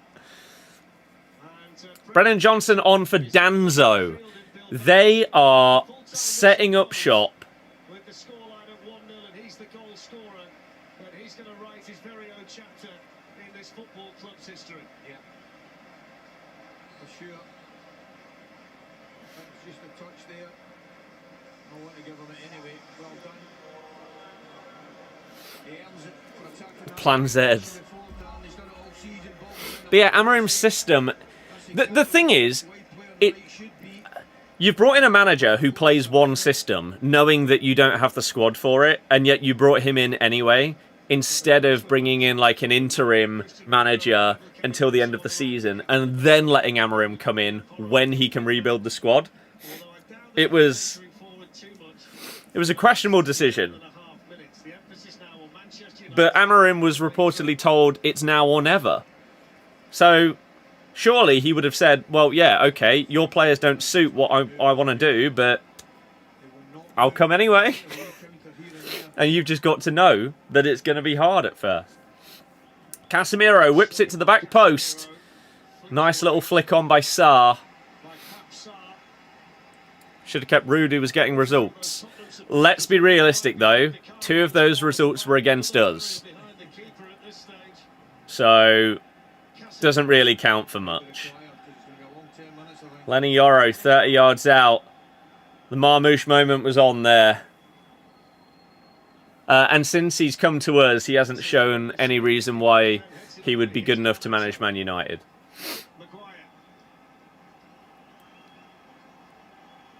Everybody has a defensive job now for Tottenham Hotspur, who are a bit more than 10 minutes away from glory.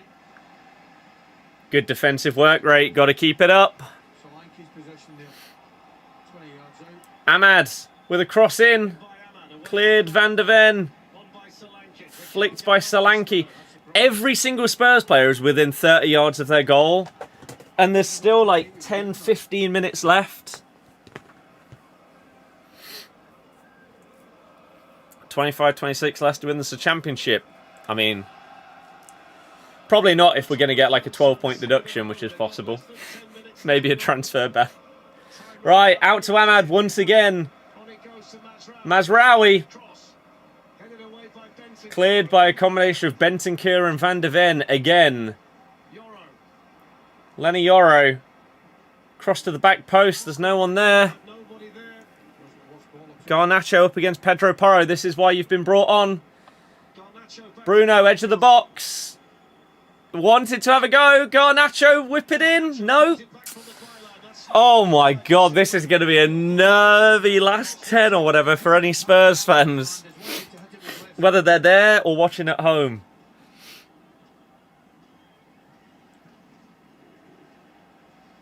This is Park the Bus. Garnacho, tackled by Pedro Porro. He has shut down basically everything that has come down his side today. Solanke's done really well in holding that up against Maguire. He skipped past Bruno, plays it into Son. Great tackle, Mazraoui. Brilliant play by Solanke until the pass. Yeah, Son should have tried to take him away, and then he could have just driven. Garnucci. Bruno is finding himself further forward again and again. And Vicario now has the chance to catch and drop. Every chance wasted is seconds closer. Is it actually going to happen? Newcastle win a trophy. They break their curse. Palace win their first ever major trophy. Bologna win their first trophy in like 30 years. Harry Kane wins his first trophy. Can Spurs do it? You've probably got just over 10 minutes to go, including the added on time. I imagine there's going to be like 4 or 5 minutes. So you got about 12 minutes left before we potentially see Spurs winning the trophy. PSG could also, yep, win the Champions League. It's a crazy season. That should be a really, really good final. Because you look how Inter played against Barcelona. It felt like it was going to be more attack v defense kind of thing. But that was not the case. Oh yeah, the fact that Dean Henderson didn't get a red card is one of the worst decisions in officiating history since VAR has been introduced. Unbelievable. And then the fact they sort of like tried to make up for it by giving a penalty that wasn't a penalty, but then they said he didn't touch the ball when he clearly did. And he dived. Here we go then. Spurs, you make it 2-0 now. That's surely it. You've got the players. Play it in field. What are you doing? The decision making. And then Xerxes been booked. I wasn't even sure if you fouled in there. Seeing all these wins makes football good. Seeing different teams win, I agree. Just worry it being a final might cause it to be boring. Yeah, there is a world where it's a bit more cagey.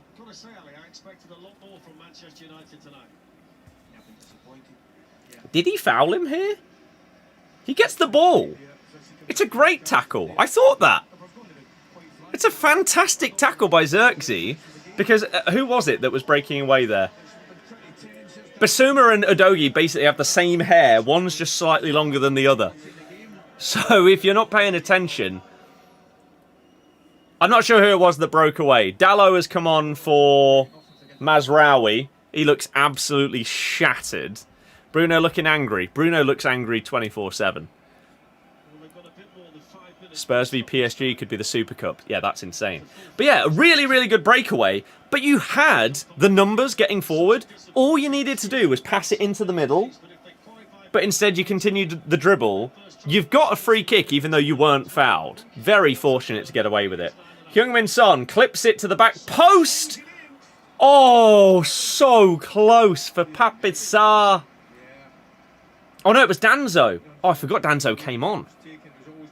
Who did he come on for? Oh, yeah, he came on for Johnson, didn't he? Because they just wanted to sit back. Spurs playing a 5 back at this point. But yeah, Danzo nearly getting in at the back post.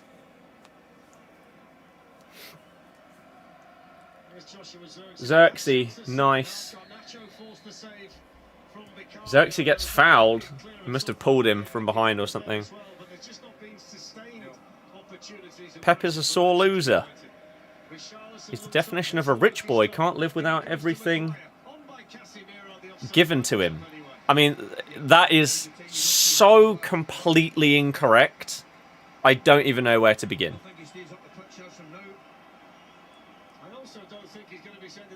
And I'm not going to lie. You say that he's a sore loser. We don't know what Dean Henderson said to him. We don't know. If he made a sarcastic comment to him after getting away with the most blatant red card that we've seen in years not given, you can understand him not being happy. Right? I think everybody would be the same in that situation. They got scammed.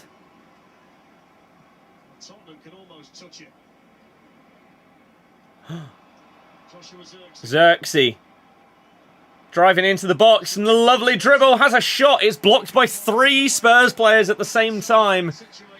This is just backs against the wall. Everybody play for the badge from Spurs' point of view right now.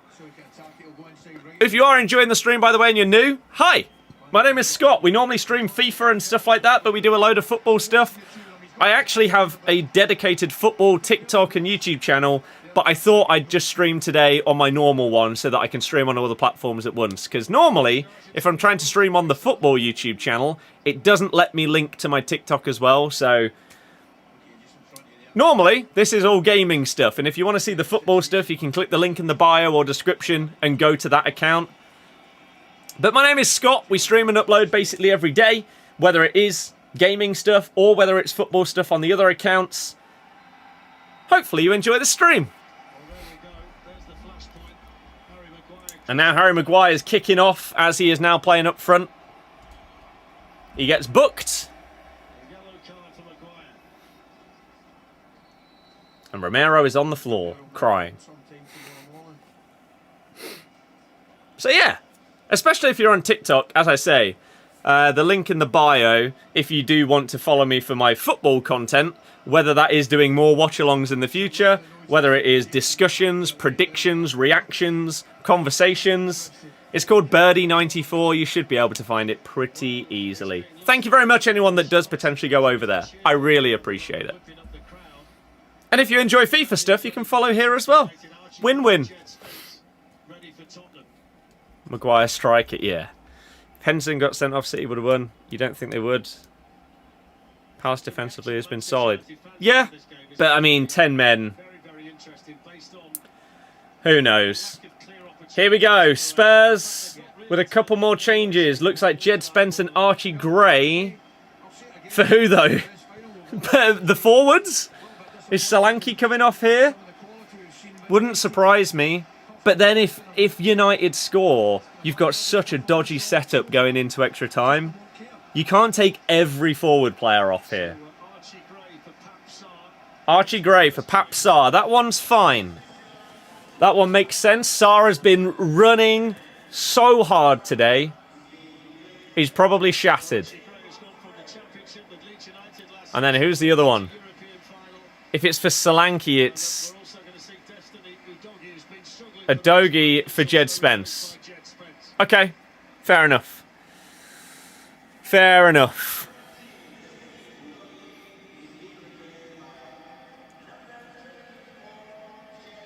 I'm now intrigued, especially with these subs, how many minutes are going to be added on. I thought it would be 4 or 5. But now there's a world, you're looking at 6 or 7. And you're going to have United up front. Dorgu's being subbed off for Kobe Mainu as well. Okay. Shapeshifters didn't exist last year, but it could this year. As I say, thank you, anyone that does go over to the football TikTok.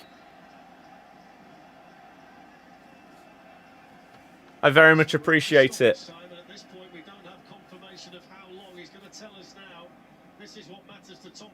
How many minutes? 7 minutes. Son probably should have got a free kick there, but 7 minutes for United. Where does Mainu go then? Well, Spurs are probably just going to be sat back, so positionally things probably don't really make much sense. Everyone's just going to be going forward for United. Everyone for Spurs is just going to be sat back. Someone's getting booked.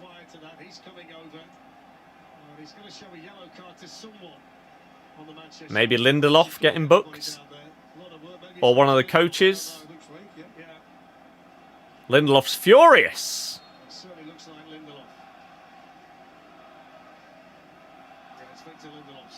Swearing at the fourth official, I imagine.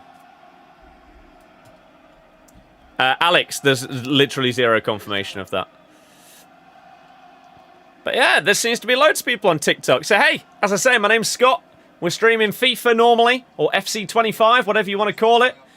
But if you care about my footballing thoughts and streams and content, especially TikToks, you can find the link in the bio or search for Birdie94 and you should find my other account. We are on the road to 10k followers, right? We're currently at like 4.6, 4.8k. Harry Maguire has a header at goal, but it goes out for a corner. And we're on the road to 10k, with the next massive milestone being 5k. If you want to help me get there, I would really, really appreciate it, because I love making football content. We've got so much stuff planned for over the summer, including some like video essays and documentaries that will go up on YouTube, and some shorter TikTok versions as well. So if that sounds good, as well as all the other stuff like predictions, reactions, again, discussions, transfers and stuff like that, go and give that one a follow. I would really appreciate it. I don't know if I can type it in the chat. I'll try. I don't know if this works. There you go. I don't know if you'll see that. Looked at the promo calendar. There is no official promo calendar. It doesn't exist. It's predictions. If anyone's predicting shapeshifters, there's no reason to, because it didn't exist last year. It did in 23, but pure guesswork as to whether it will exist on this game. It's an entirely different story at the other end of the sandmines. So we've got 4 minutes. Maybe a tiny bit more because of slight delays and stuff. Can Tottenham Hotspur defend what they've got? I'm actually going to enter my own stream to just leave one comment, just so that you guys can see. Because as I say, if you're watching these kind of streams, then you might be interested in the content. So I will say, hey. And so if you can potentially go onto that account, there you go. I'd appreciate it. Because I love creating football content, and I want more and more people to hopefully get involved in the conversations and discourse that we have, because it makes it more interesting to get more and more opinions from different places around the world, different fans. Oh my god, what a clearance. Deflected cross came in, and Danzo with a ridiculously good header out. You have got everyone other than Solanke within 30 yards of Spurs' goal here. United have just got to get the ball in the box and make something happen. Yoro tries to cross it to Maguire. It's not good enough. Bruno to have a shot from 30 yards. No. Plays it to Garnacho. Tries to pull it back to Luke Shaw. It's not good enough. But then Romero kicks it straight back to United. Get out of Garnacho's way. Lenny Yoro has a go. It's awful. It's absolutely awful. What a waste. That was similar to Doku's final shot in the cup final, but instead of going wide, it went over. Yeah, it was Danzo before. Thank you to those of you that are following on this account. As I say, if you are watching on TikTok, this account is normally for FIFA or FC25 stuff. So if you have zero interest in that, this is not the account to follow. That one that I just commented on, that just has the name Scott in the chat, that's my football account. Go and check it out. If you enjoy the content that's on there, give it a follow. Help us on the road to 10k. Our next major milestone is 5,000 followers. But the dream is to get it monetized, and in order to do that, you need to get to 10k followers. So go and check it out, please. I appreciate it. Thank you. Even if you only follow and then don't even really watch the content, it still helps. Thanks. Diogo Dalot with a cross to the back post. Someone's gone down, claiming for a penalty, but there was just a mash of bodies, like 4 or 5 players. Someone's gone down, no one else appealed. Are they still down? No, they're up, whoever it was. So basically they were cheating. Diallo. 1 minute. Dallo to Ahmad. Bruno. Out wide to Dallo. You've got to get the ball in the box. He does. Big save by Vicario. Luke Shaw with a solid header. Vicario down and low to his left. Big save. Could confirm the win. Bruno out to Diallo. Diogo Dallo whips in another cross. Half cleared to Bruno. Dinks it into Xerxes. Van de Ven with the header out. That's a goal kick, right? Oh, I thought it came back off him. Man United got a corner.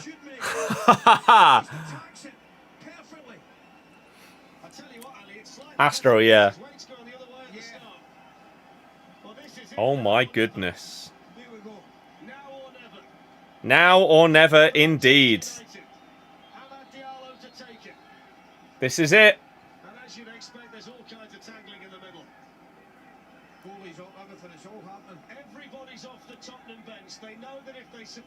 I'm just going to leave another comment from my football account in case any of you want to be absolute legends and go and follow me over there. Please, I would love you. Cross comes in. Onana's up. Oh. Casemiro and Garnacho both go for an overhead kick. Casemiro takes it off the boot of Garnacho and it goes into the side netting. Spurs are a few seconds away from winning a trophy. Why on earth did you not let Garnacho shoot that? You've got to let Garnacho shoot that. This could be it. Once Vicario kicks this ball, Tottenham Hotspur might have won Not just a trophy, a European trophy.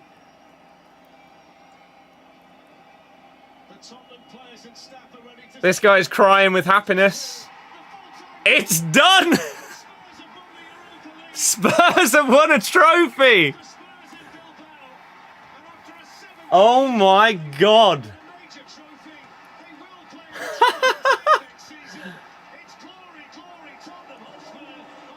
Ange Postecoglou. What a man. I win things in my second season, he said. Everyone doubted him. He's done it. And they're in the Champions League, despite being, what, 17th, 16th in the league? So, wow. The quality of the game was crap, but it doesn't matter. Oh my god, it's finally happened.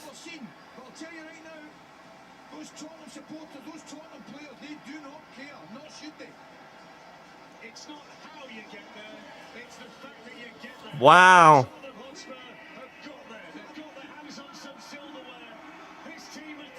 Fair play, Tottenham. That's what happens when a manager has the bottle to drop key players that aren't fully fit, and like last time when they played Kane. It is true. There are a few massive moments there, though, in those last, 15 minutes. That Vicario save from Luke Shaw's header was really good. The Van de Ven block off the line after the mess-up from Vicario and the Højlund header was ridiculous.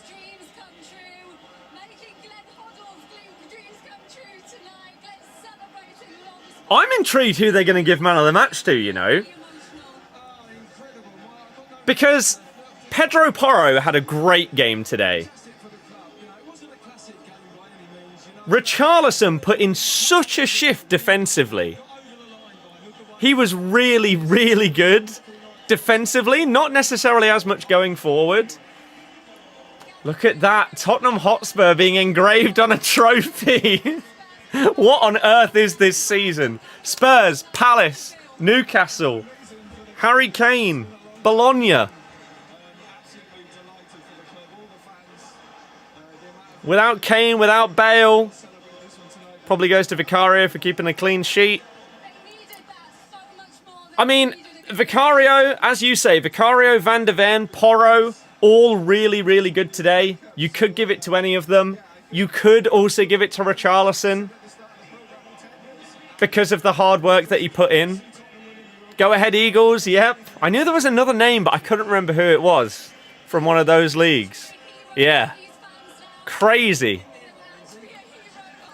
Absolutely crazy. Let's see. Oh, a couple of you did go over to the football account and follow it. Thank you very much. I appreciate you guys. Anyone else that hasn't, if you want to see significantly more football content rather than FC25 content, if you're watching on TikTok, there's loads of you here right now. I commented in the chat saying my football account is here. That's the one you need to look for. Thank you for those of you that did go over. I really appreciate it. This is mad. What is this season? Spurs have won a trophy. I really, really hope that this finally stops the nonsense of them being called the bottlers when Arsenal are the bigger bottlers.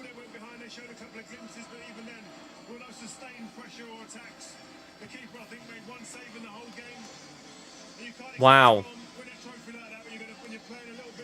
Mad. Absolutely mad. Even the players look shocked they do.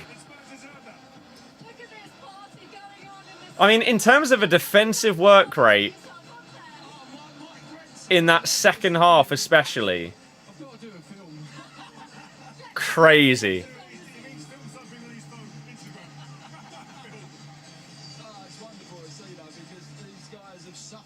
Wow. Thank you, Alex, for going over there and following as well. I really do appreciate it. Thank you, thank you, thank you. Wow. I need to see the Spurs tweet. Where is it?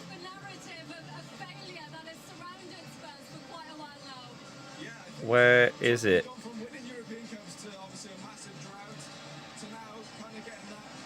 I can't believe it. That is an incredibly oh, there it is. Europa League. The Europa League champions tweet. Focus on that, not me. There they are. The vibes. The absolute vibes. I mean, it's one of those games where it's kind of hard to... Like, do you say that Spurs deserved it? I think a lot of people would say no, but that's because they don't appreciate good defending. Like, the stats are massively in Man United's favour.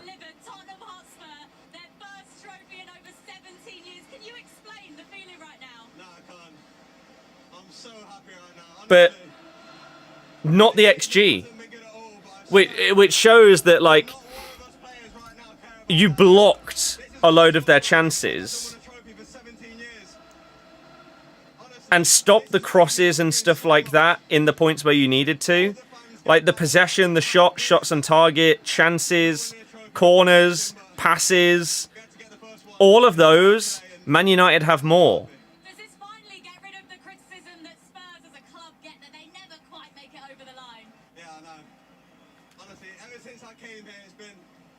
Brennan Johnson, who gets the goal. I still don't understand how he got the goal. Astral, insane. Fair play, Spurs. Fair play indeed.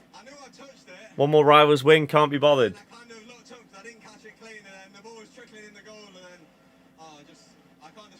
Does he touch it again? Because if not, how on earth have they given this goal to him? I don't get it.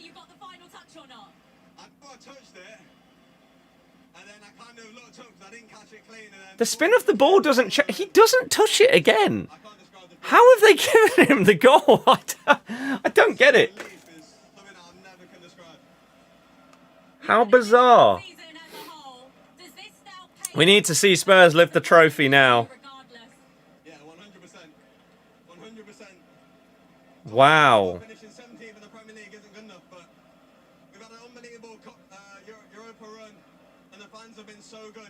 I cannot believe.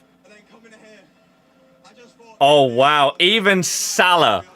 Salah's just tweeted. Salah just tweeted, he did say he'd win in his second season. Congratulations. Salah hate watching Man United. Oh, dear.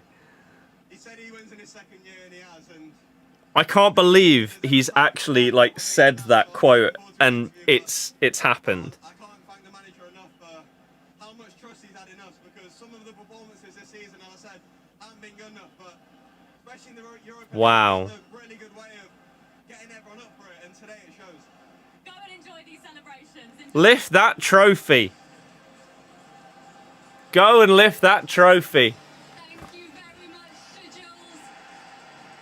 Brennan Johnson talking about just how horrible it was in the... I'm happy for Madders, of course. One of the, like, the players that left our club that I have wished the most success for, because he's such a nice guy when I met him and everything like that. So happy for that. Oh God, Arsenal fans have had a horrible, horrible time.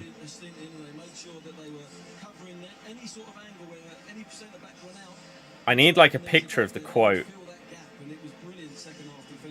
for the TikTok that we're going to do.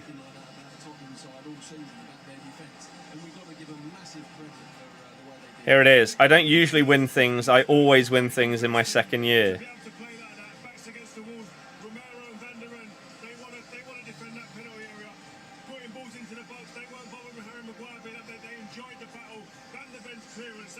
Wow. Okay, I'm gonna.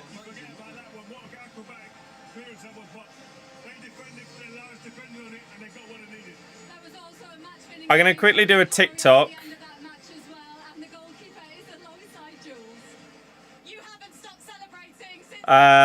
So I'll just mute the mic just for a sec. We'll wait until they lift the trophy in terms of the stream, I think.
Who's the other team that's won the trophy? Go ahead, Eagles. Oh, yeah.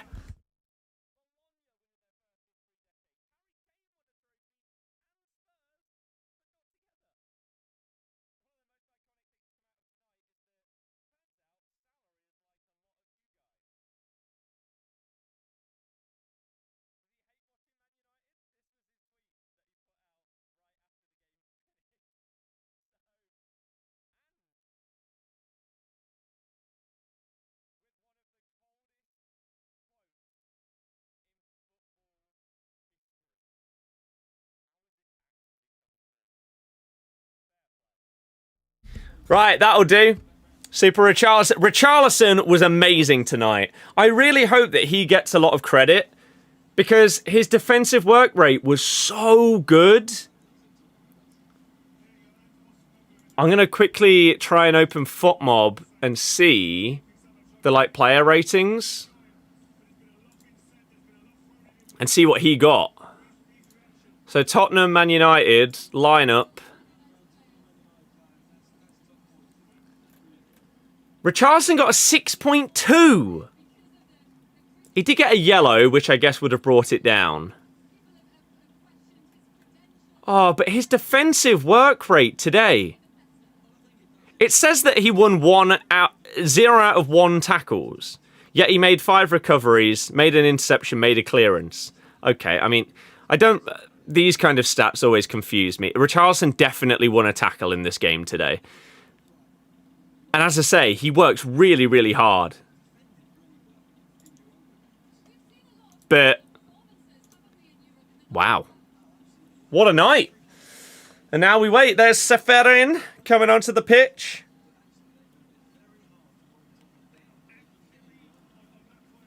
Ange Postecoglou. Oh, God, I need to make sure I don't spell his name wrong. I don't know which order the vowels come. Oh, I did get it right.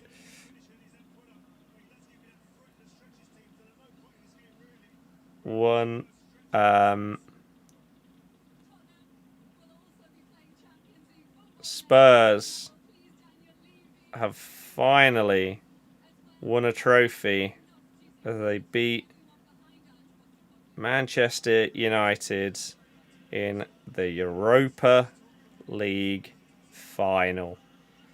Fair play to them, man. It's been coming. It's been coming, and they've finally got it over the line. They've been close before.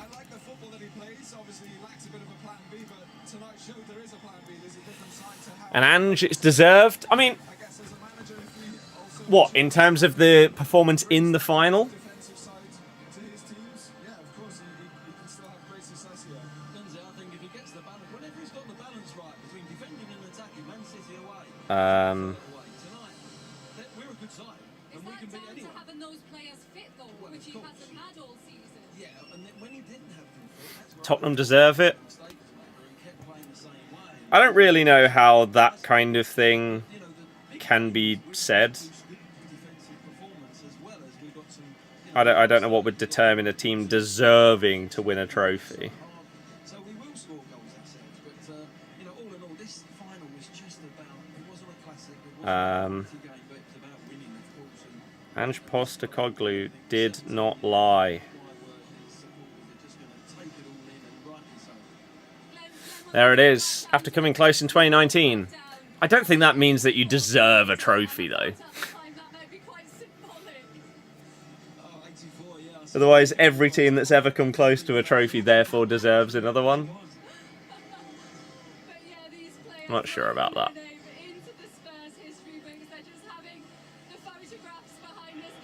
Right, that's opening up on Insta. Come on, the officials. Let's get to it. Let's get this trophy lifted for Spurs. Stops the abuse now. I hope so. I hope so. Both teams awful going forward. Neither really had enough up front. 100%. But yeah, I really, really hope that this false narrative of Spurs being bottlers finally disappears now. Because they aren't bottlers. They haven't been. But for some reason, that is their title. Whereas now, they've done it. You will have the nonsense people that will say, oh, but they only won it against a crap Man United. It doesn't matter. Does not matter. You've won the Europa League.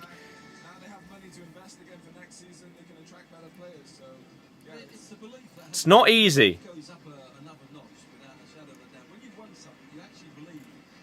And their defending today was very, very good.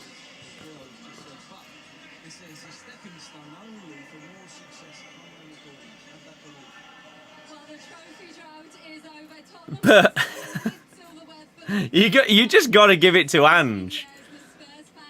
Like,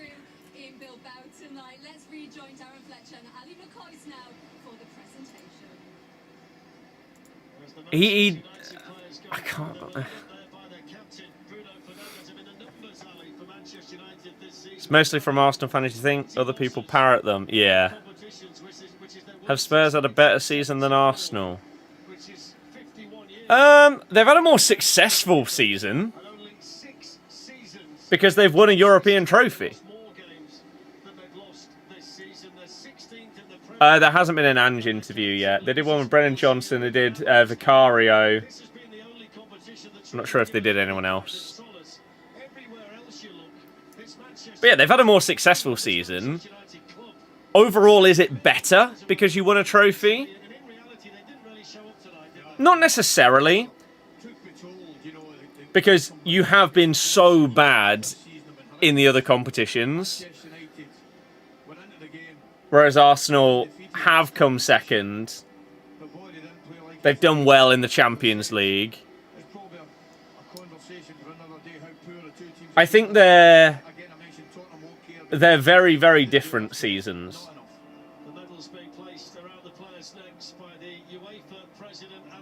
And I don't think it really matters.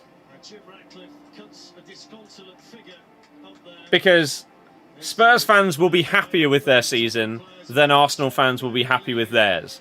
And at the end of the day, that's what matters.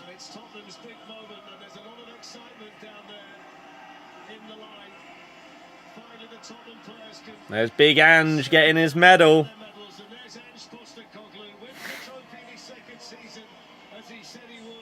I can't believe.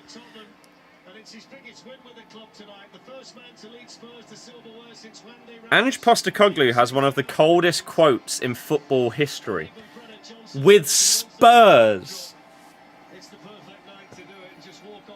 Champions League next season, 1 trophy. Yeah, but again, just getting, like... I know this gets them into the Champions League. I'm absolutely delighted for him. I'm absolutely delighted for Big and Jam. Because a lot of the criticism is even over the top. But Arsenal got into the Champions League in... So nobody, I don't think anybody can grudge him on this trophy. in a more consistent way. I don't know. I don't care about that conversation, to be honest. I know that it will be the discourse on like Twitter and stuff for the next however long.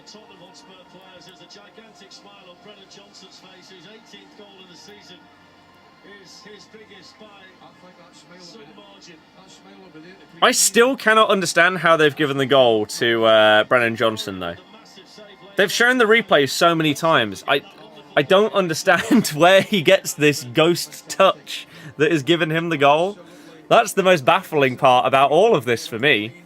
How has he got that? How is it not an own goal?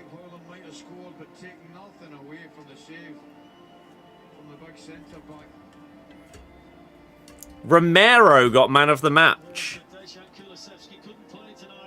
Over Van der Ven. If you're giving it to one of the centre-backs.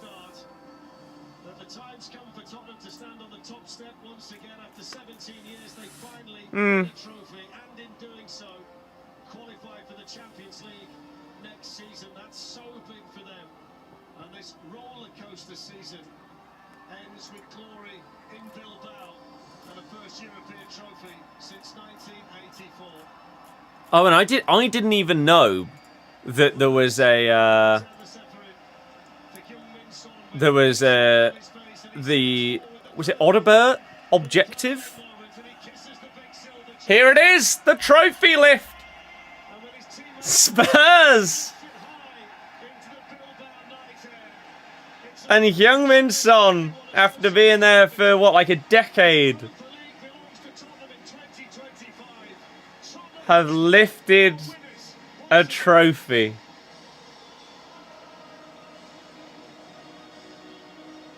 I hope every single Spurs fan that's out there tonight has just the greatest night.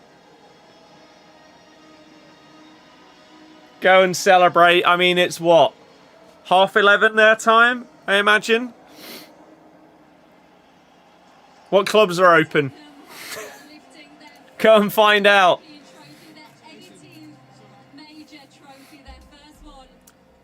Personally, would have gone for Porro.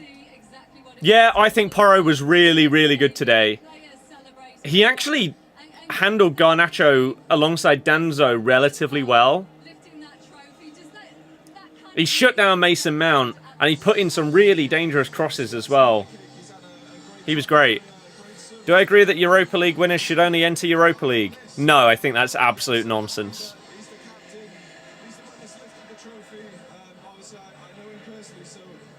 Ange with his trophy. There it is.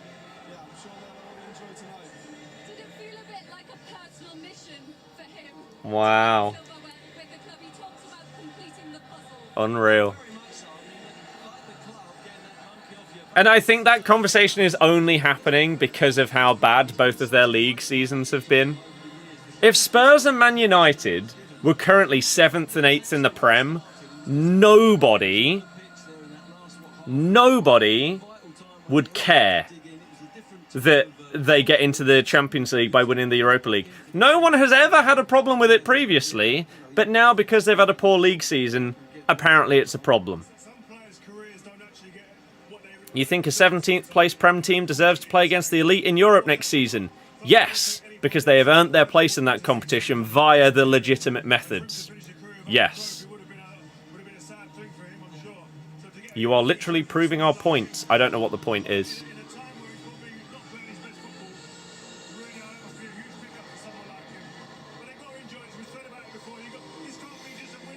Are the champions.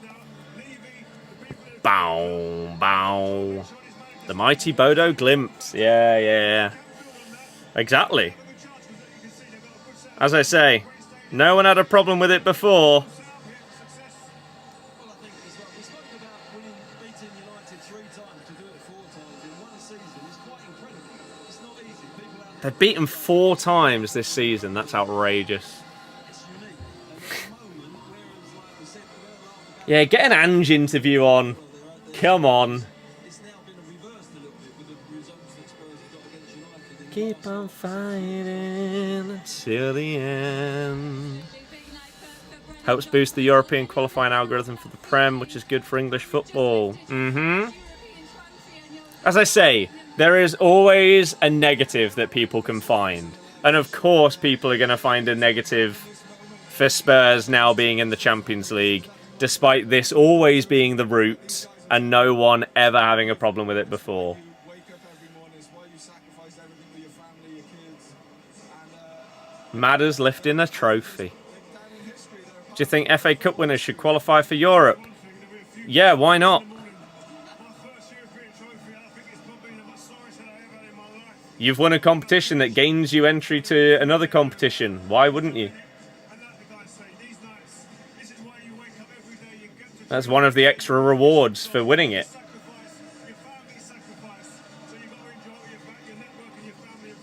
You're the best team in that competition in the country. Tottenham come here, the fans, the team, they feel Isn't the trophy enough?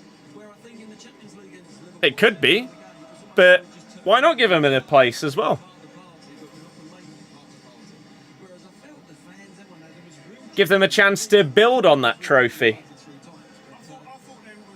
I thought both teams were scared to win. I keep saying that. I didn't really feel anyone went out there and went, right, put a stamp and throw it. None of these things have... I can't believe that these things are now seen as a problem. Just because of who is winning these things. Takes away from the teams like Brentford and Brighton who have deserved it based on their league. build on it for that to happen. Do you think they need to stick with that rather than starting again with a whole new... They've deserved it based on their league. Down to the board, obviously, he's proven The teams that are 8th and 9th in the league, that he has. So if you're a Tottenham fan, I'm sure you have a bit of a mixed opinion at the moment, because I'm sure prior to the game, a lot of people wanted him. it's controversial that you can finish 8th and get into a European spot. Now, at this moment in time, I think that's actually more controversial than winning a trophy getting you into a European spot. Listen, there ain't many managers that come into this league in the Premier League and go, you know what, I'm going to win a trophy. But again, the goalposts always get moved depending on who wins and who's having the conversation, who they support, and how it affects them. It's been something that's almost bit him on his behind. Spurs v Inter or PSG in the Super Cup. Been doing that, but he's put his best foot. Everyone knows the rule when it starts, not like it was added when United and Spurs got to the final. Exactly. As I say, if these teams were 7th and 8th in the Prem, Man United and Spurs, nobody would be having the conversation about them getting into the Champions League by winning the Europa League. It's just ridiculous. People just have to be negative about everything. we had some obstacles. Nobody fancied us over in Frankfurt. That was going to be a tough game. We get over that hurdle. Then away at Bodo, which was a difficult place to play. They'd smashed This is great for football. Spurs have broken the curse. They lose their bottler title that they shouldn't have had in the first place. I think that's good. The players would have gone, hey, let's embrace this. Let's Ange gets his moment. believes in this. Let's go and do it. Will they keep him now? Flip it back to Manchester United. I think there's a big rebuild, isn't there? They're going to be in the summer.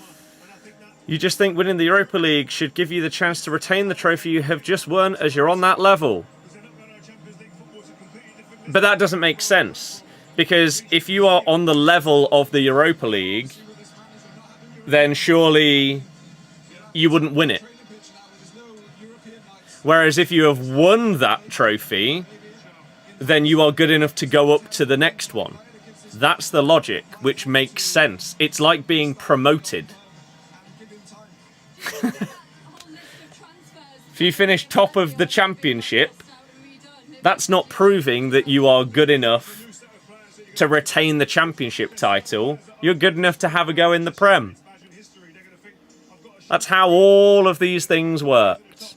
Your league position should affect which European competition you should play in. Who do you support out of interest? I'm intrigued. Because again, this conversation has never happened until this. Got them Champions League, need to get him a new forward or two to give him a chance. Amorim sacked before Christmas. It depends how much of a squad rebuild they can do in the summer to actually get players that are built for his system.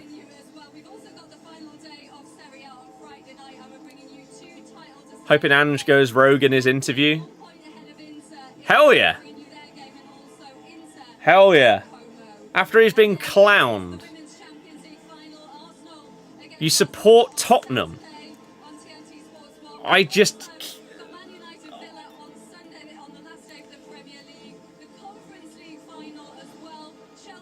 I don't believe that, based on what you've just said.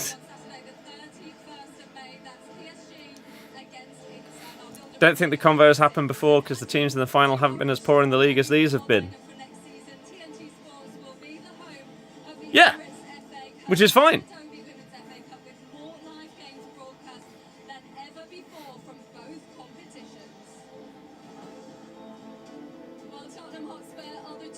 But you've had teams like in an FA Cup final whilst battling relegation and stuff like that, and yet people haven't had that conversation. Can we get this Ange one? The point is, the reason we're having these conversations is because of how poor they've been. But it's irrelevant. It is irrelevant. The point of the conversation is you're trying to change the rules because you think that one competition should affect another. There's no correlation. The Premier League is completely irrelevant to the Europa League and what happens in the Europa League and the rewards of the Europa League. You could win the Prem and win the Europa League, or come 17th in the Prem and win the Europa League. Your reward in that competition is still going to be exactly the same. So it's a pointless conversation to have because they aren't connected. You'd even argue winning the Europa League shouldn't guarantee you into playing Europa League. Then this is a stupid conversation. Should solely be based on your league form. Yeah, let's just stop because I'm never going to agree with this nonsense. It's a waste of time. You're probably an Arsenal fan then. Or maybe like a Brighton or Brentford fan or someone like that that's getting affected. Johnny, I'm not on about you. I'm on about this other guy. You think United have some serious thinking to do with Amorim? Need to back the manager. However, his system is so obscure. If it doesn't work, you're back to square one. Yeah.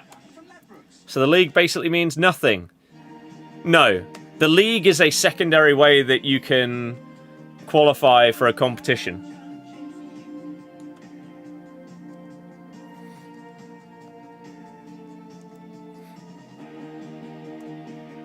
These are the rules. It's how it works. Also irrelevant if they want to retain their Europa League trophy, get grouped in Champions League, drop down and retain it just like Sevilla did. You don't drop down to the other competitions anymore. They removed that this season.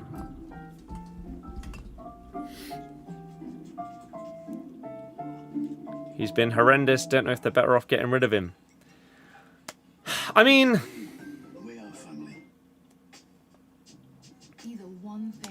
the thing is, if you're keeping Amorim, you have to have a massive squad overhaul, which is why it was stupid to bring him in mid-season.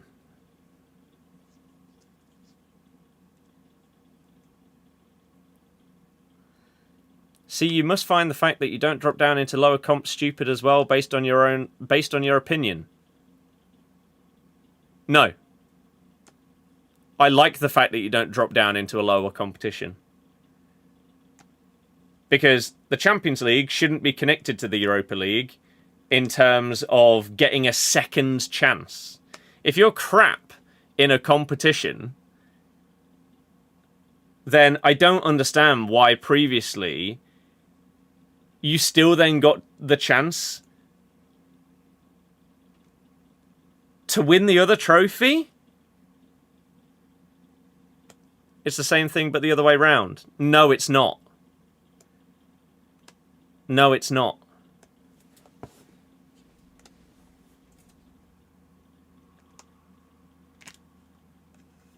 At all. You've been rewarded for being crap by being able to win another trophy. Stupid rule.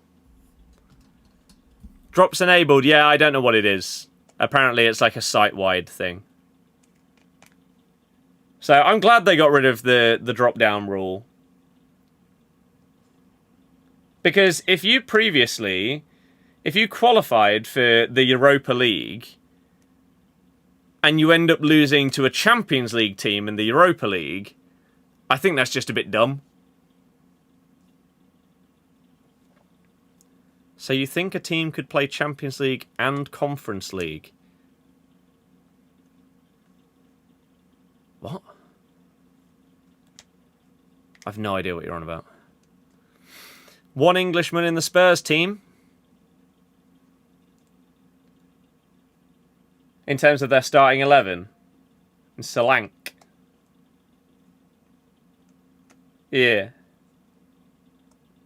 I'm not sure what the relevance is, but yeah.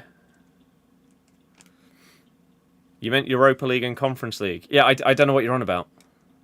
No, I don't think that a team could play in 2 European competitions at the same time because that doesn't make any sense. Just an observation. It's a pointless observation. That's the case with most teams. If a conference team won the FA Cup, you get Europa League. I don't know what you're trying to say here. A team isn't going to play 2 different European competitions. You can only be in one. I have no idea what point is trying to be made here. Some people have some really odd opinions when it comes to football. Yep. Very. The drop-down rule cheapened the other competitions teams dropped into. Yeah. Conference is National League. Right. Yes. Of course a team could, in theory, be playing in the National League and Europa League.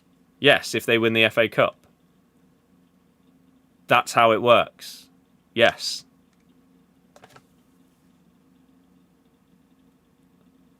But you said Champions League.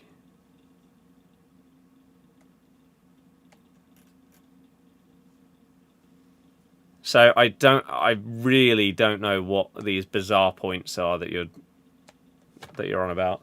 Can we get an Ange interview, for Christ's sake? Sasha, GG! Olan, hello, how's it going?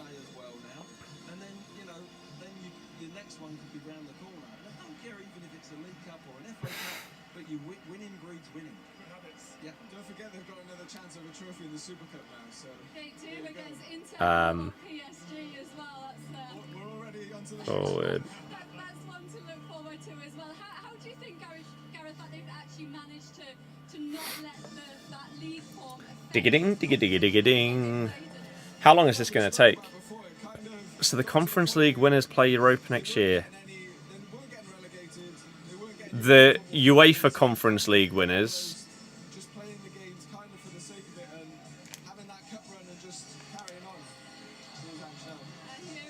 Here we go, finally! Big Ange! Aiden, it shouldn't. You shouldn't care, IMO. Look, I'm still kind of taking it all in. It's,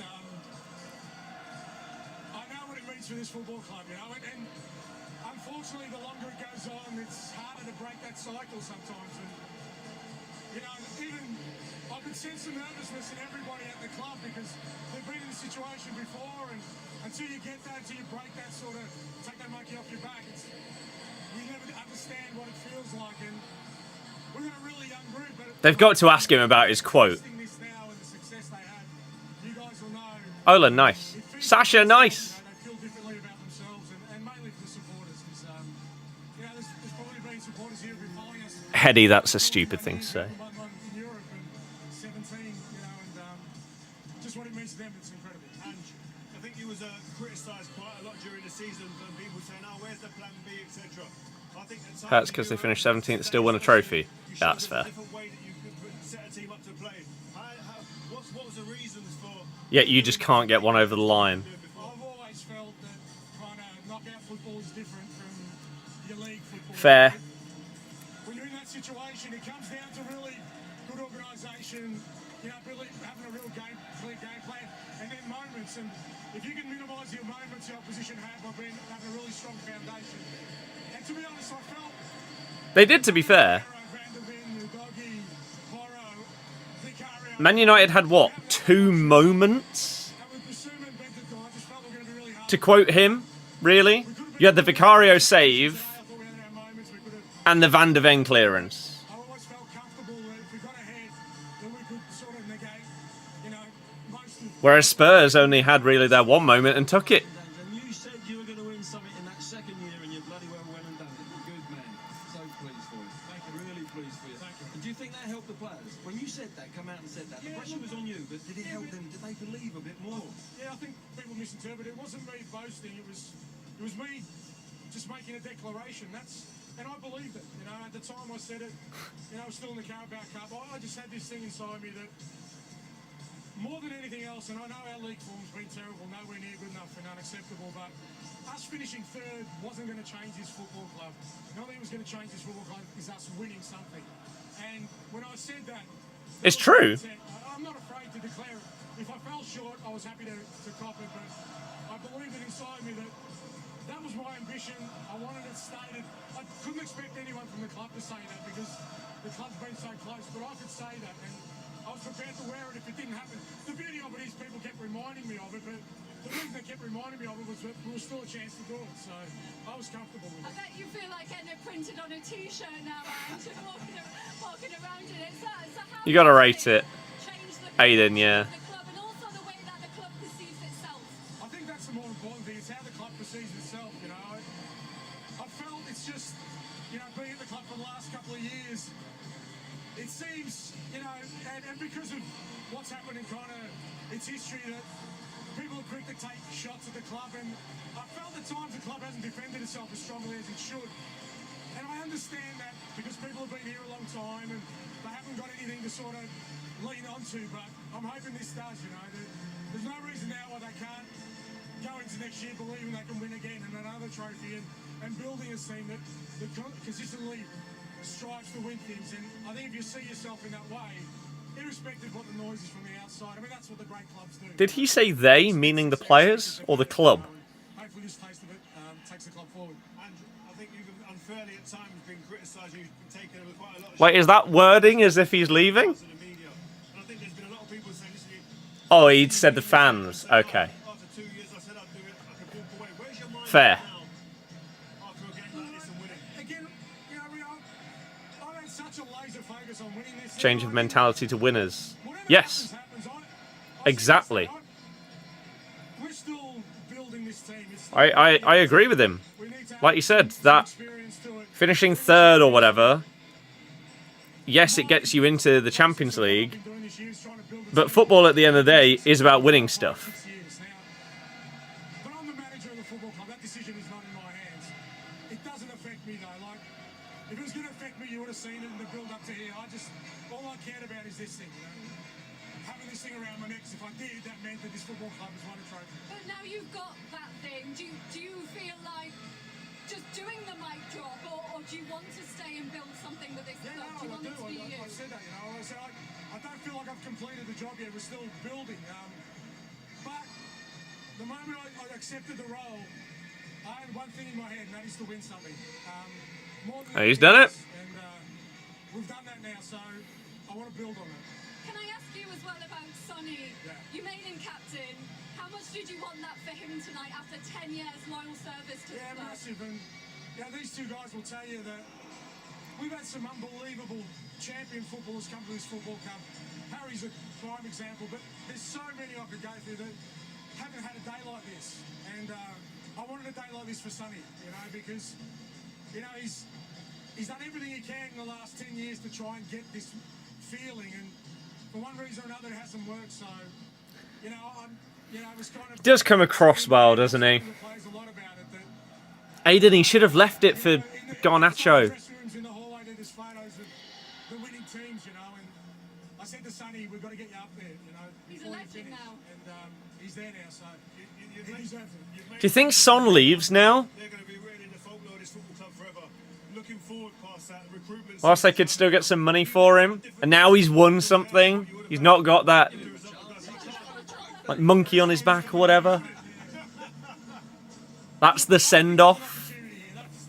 Or do you stay to play Champions League and then... Those players in there, they'll want this again. Because until you feel it, you can't describe it to people. Until you win something, you can tell them how it's going to feel, but they've got it now, and they're not going to want to let it go. But we need to build on that for sure. And congratulations.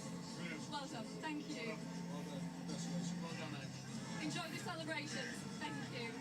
Well done, Ange. When you speak to him, he's like a lovable character, isn't he? He's warm. He brings you He is. Like, human side to him.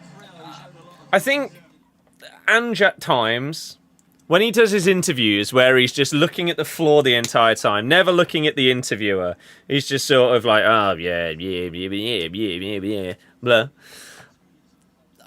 I'm not a massive fan of that, but I'm not a fan of anybody that does that, like doesn't... Arteta does it a lot, especially recently, maybe because he's a bit rattled with how things have gone. But when you're being interviewed and you don't actually like make eye contact with the person doing the interview, I don't like that ever. I feel it's a little bit disrespectful at times. And I know sometimes it's how people like they formulate things better when they can just, I don't know, like focus on a spot and think whilst they're talking, but when you have things like this and the way that he does respond to some things in press conferences, he does seem more normal than a lot of other football managers. He's not as robotic. He's not afraid to come out and say something that might be deemed negative by the media, or a little bit of like a jab. Because if you're giving them all the time, you have the right to give them back when and where it's applicable. Like there was one the other day where it was like the pre-match like press conference before this. Maybe it was like 2 days ago, where one of the journalists said that he's either going to be seen as like a clown or a hero. What do you think to those things like that? And he had a go. Like, well, no, I'm not a clown. Like, this is where I've come from. This is how we've got here and everything like that. It's like, fair play. It's a bit different if you are needlessly like insulting people, things, whatever. Yeah, that's when it just becomes poor, which is what Klopp ended up doing, like blaming everything on other stuff. Arteta's more like that now as well, and you've had managers do it in the past that just get annoying. But Ange has been slated, absolutely slated for the past couple of years for many things, and now he can come back and say, I told you, I have the belief that we can win something this season, and he's gone and done it. You can question the circumstances of how they've got here and everything like that with their league form and everything, but it's irrelevant. Like Palace winning the FA Cup the other day. Did they win it? Potentially because of a dreadful refereeing decision in Henderson not getting the red card? Yeah, probably. Will they care? Hell no. Hell no. And the same for Spurs today. You've won it. You've finally broken that curse. It's over. And the question is now, what next? You can't let it go another, whatever it was, 17 years before you win another trophy. Especially in this generation of players now, where you've got some younger guys like the Bergvals, the Archie Grays, right? These young guys that are coming through. You can potentially build more success off of that. So, will that happen? I mean, it's very hard still to win trophies, even if you have previously just won one recently. As we've seen with like Arsenal under Arteta. They won the FA Cup in the first season, and since then, they've just not quite got over the line in anything else. So, it'll be interesting. to see what happens this summer, because if they lost that game, it feels like Ange would have been out the door tonight. Whereas now they've won, does he stay? Does some players that were potentially going to leave now stay? Or some players that were potentially going to stay now leave? Because you're going to have more money and have a bigger pull to be able to bring like replacements in? I don't know. I'm very interested to see. Song could leave. Don't know where he'd want to go though. Maybe to Spain or Italy. Is there a world where he goes back to like a Leverkusen? Is that where he came from? It was, right? Good interview from him. It was. I say it. Ange is speaking straight facts right there. And again, even if he's had some like prickly interviews throughout this season, especially that one, fair play. You're happy that you lost. The owners have to look at themselves now.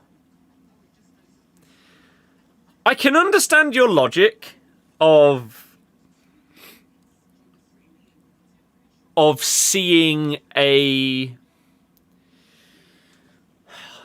I don't think I could ever say that like I'd be happy that my team lost a final. But I understand what you're saying. That if you had won the Europa League, that it would paper over the cracks of what Man United have been in the last however many years, really, and potentially sort of mask that as success, because you would have actually got 3 trophies in 3 years. I feel like regardless of whether you'd won or lost, your squad needs a massive rebuild regardless. Like, you need players that fit this system. We know that Cunha's coming in and he's going to play as that left forward, left 10 behind the striker. That's great. You could have done with Cunha tonight. Mason Mount was useless. Garnacho, when he came on, he was more direct than Mount and he was better. He did still struggle a bit against Porro. It has to be said. But you would have loved Cunha in that position, especially linking up with like Bruno making the runs through the middle and potentially Xerxes coming short and everything like that. So I'm really, really interested to see, for both Spurs and United now, after tonight, what does this mean for the summer? Are we going to see massive, massive changes at both of these clubs? United need it, because otherwise, why the hell did you bring in a manager whose system does not suit your squad, and then you don't even let him fix that problem? You have to. Otherwise, it was just a stupid decision. Really stupid decision. I mean, obviously, Cunha is all but done. Looks like Delap is probably going to be signing. You still need quite a bit more. And you need a lot of people out the door, is the thing.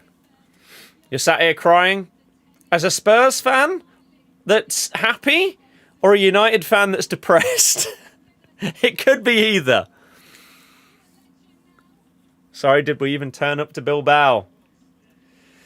Yeah, I mean, the thing is, you sort of did, right? All the stats are basically in your favour. Spurs had to defend for a huge chunk of that game. And you only conceded an own goal. Spurs didn't create a clear-cut chance that they scored from. So, whilst it is a loss, it isn't like you got beat 3-0 and you just got played off the park. You didn't. Multiple of their defenders had really good games today, especially Pedro Porro. I'm really surprised that they gave man of the match to Romero instead of Porro or Van de Ven, or even Vicario. Although Vicario did have that mistake that led to the Van de Ven clearance off the line. But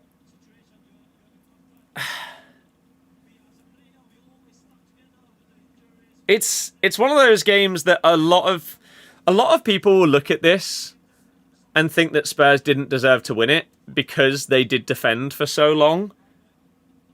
But if you defend well, that's really impressive. Really impressive. We're unbeaten against European champions. Yeah, how's that happened then? How have we got a win and a draw against Spurs this season? Well, actually, no. The answer to that is that they've been terrible in the Premier League.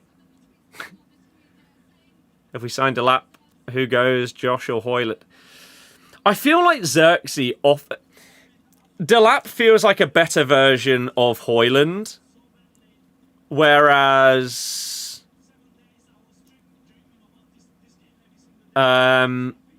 Xerxes does feel different.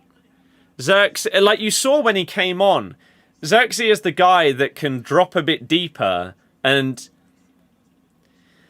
I know they're not like similar builds, but in terms of the way that they try and link up play, I think the closest player that I can think of to compare Xerxes to is Firmino. Firmino wasn't a striker, yet he played as the striker in that front three with Mane and Salah. So you could be looking at a similar situation when you use Xerxes, in that he's actually a little bit deeper than a striker, and you've got Ahmad and Cunha coming in from the sides as forwards.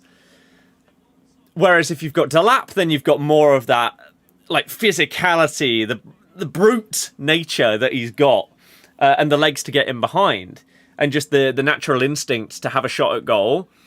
So you would have two very different players for different situations. If your ownership decides that you bring in Delap and you keep Hoyland instead of Xerxes, I mean, I wouldn't be surprised because it's United, and the amount of dodgy decisions that have been made at that club recently is crazy. But it would be so illogical. Next season, we need to see what happens and what happens with all the players. Yeah. It's just who we are, mate. Where do United go from here? Rebuild the squad in Amorim's image. If you are trusting that Amorim is the guy, and that with his system, if you have the right players for it, that it will work. If you don't think that it will work, you're once again going to have to cut your losses and think, we are going to have to go all in on this 3-4-2-1 system specifically for this manager. If it doesn't work, we've then got players for a system that basically no other manager that we bring in is going to use. So, then what? So, it is very much all or nothing when it comes to Amorim in terms of this summer transfer window, because of the crazy amount of like overhauling that needs to be done in order to make it work. Jay, that's huge. Astral, yeah, that's fair. Delap most likely on the way too. Gyökeres to Arsenal, you'd say now. Aaron, yep. Although they gave it, I still do not understand how on earth it's gone down as a Brennan Johnson goal instead of an own goal. Delap did say he only wants to play Champions League football. Yeah, whereas Cunha is happy regardless to go. Which just shows the size of United, doesn't it? David, it's harsh. Would Cunha in midfield with Bruno? No. Not in this system. Cunha plays as the left forward. Bro was 75 mil. Hoyland, yeah. Hoyland has been very disappointing. And in some games, you can't blame him, right? Because he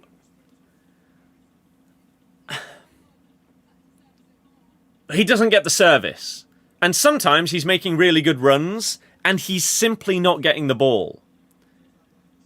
And some of that is because of the system and the fact the midfielders are not in the right positions to be able to get the ball to the striker because of where they're located on the pitch. It has to go out wide and then get crossed in, which isn't always feasible. But in other games, it's like, you've had the chances and you're just not taking the game by the scruff of the neck. And I know that he's relatively young. And you can't be... As a club of the size of United, you simply cannot be pinning all of your hopes and dreams on a young striker that you've brought in from Italy and hoping that he is him and the guy that can do everything. Especially in this kind of system. It's not going to happen, right? I genuinely think there's probably no real striker that you could bring in the world with this squad around them in Amorim's system that would look world class. Big Matters, my goat.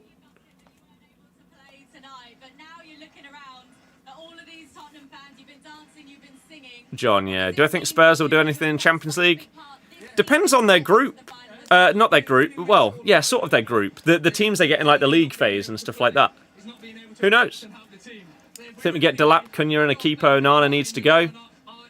I think it's harsh. Doesn't work in their system with a player like Delap or Haaland. Who's this in the crowd? Is that Van der Ven? He's just in the crowd. I mean, he's a big boy. I hope he's being careful of that. He probably went to go see his family or something. Everyone's families are here. It's amazing, honestly. Onana cannot keep making mistakes.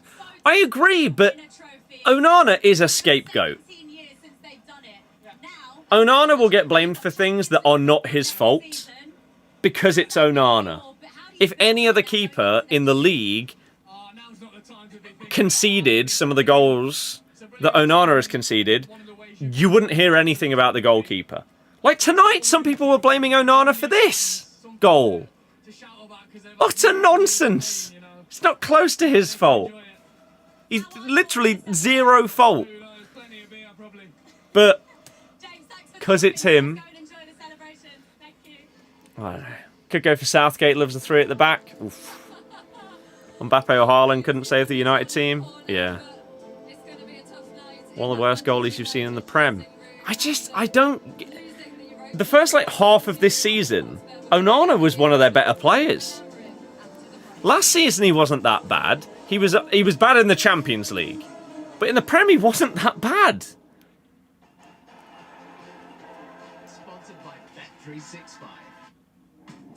I think one of the things with Onana as well is, why on earth have you brought in a goalkeeper that was massively known for their ability to play out from the back and use their passing ability, but then you don't utilize it?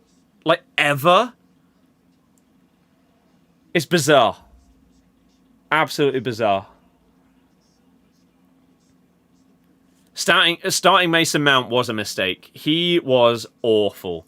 I haven't looked at like the updated like player ratings. Surely they didn't give him a 6 or more. They can't. He got a 6.3. How? Well, to be fair, the only outfield player that scored lower for United was Haaland. But according to FOotMob, Mason Mount got a higher rating than Richarlison. Like, this is why I don't like to base a lot of analysis and stuff like that off of player ratings, because that's absolute nonsense. Mason Mount was completely anonymous, pretty much got showed up by Garnacho, who also wasn't incredible, but he did more in the first 2 minutes he was on the pitch than Mason Mount did in the 70 that he played. Richarlison's defensive work rate today was amazing. Amazing. The work that he put in. The booking may have brought him down a bit. Yeah, it would have done. I don't know if there's like a blanket Like, do you get minus 0.5 if you get booked? Something like that. If that is the case, fair enough. But he was so much better. Think we give Bayinda his game time next season? What did he play in this season? Was he like the Carabao Cup keeper, but not anything else? No one on the pitch was actually good. Terrible goal to win it. I disagree. I think Spurs' defence and keeper were good. And Richarlison worked really hard. They knew what they were getting when they signed Onana. Yeah, he was like the cup games. Hate Richarlison, but he was superb today. Yeah. Again, not in terms of like attacking and creatively, but defensively, I think that might be the hardest I have ever seen Richarlison work. Imagine letting De Gea. See, no, I don't like this. De Gea, before he left, was not good. He was making so many mistakes. Just because this is like when fans are saying that we should have kept Steve Cooper because Van Nistelrooy wasn't good after he came in. He was crap. And just because the replacement isn't as good as you would like, doesn't mean that they weren't crap. Right?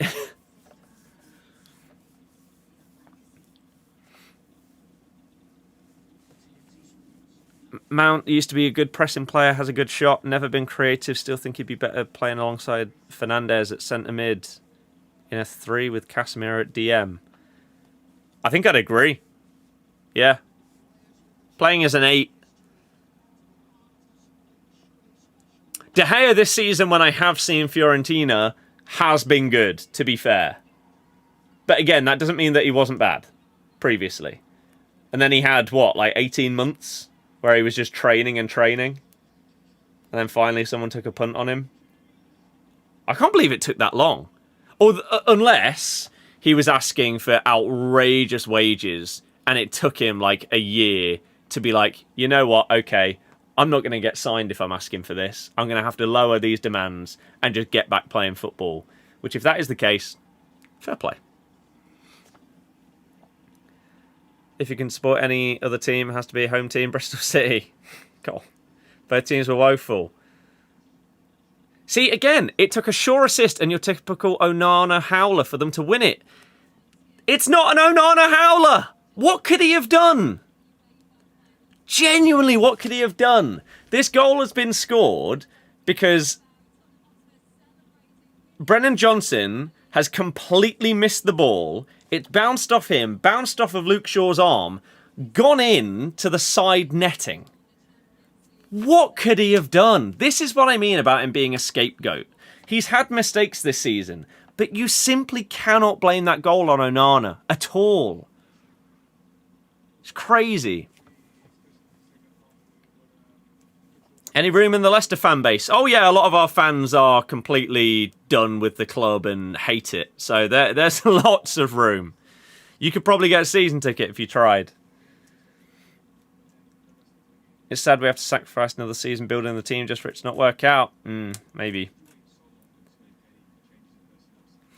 He was used to being on near 300k a week, would have been wage demand. De Gea, yeah, I imagine so. Do I think United will finish top half next year?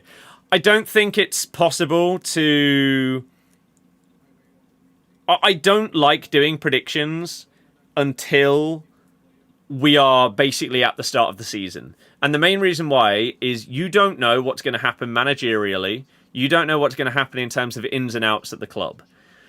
If Man United are with Amorim and this squad and make no signings in the summer and no outgoings, no, I don't think they'll finish top half. But that isn't going to be the case. They're obviously going to bring in players. They're obviously going to offload some players. Will they keep Amorim? I think they will. I do think they will. But Esta la anterior de Flores. We'll see. Y el cierre finalmente God, 365 is trying to play a game. But I think that might be it. Does this mean that we have to do a video on the football channel talking about, like, what next for United?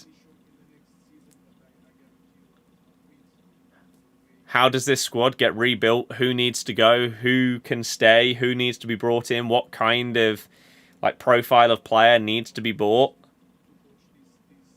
Do they need a system or formation change? And if so, what would be best? It genuinely blows my mind, though, that even if you are this really good manager utilizing this specific system,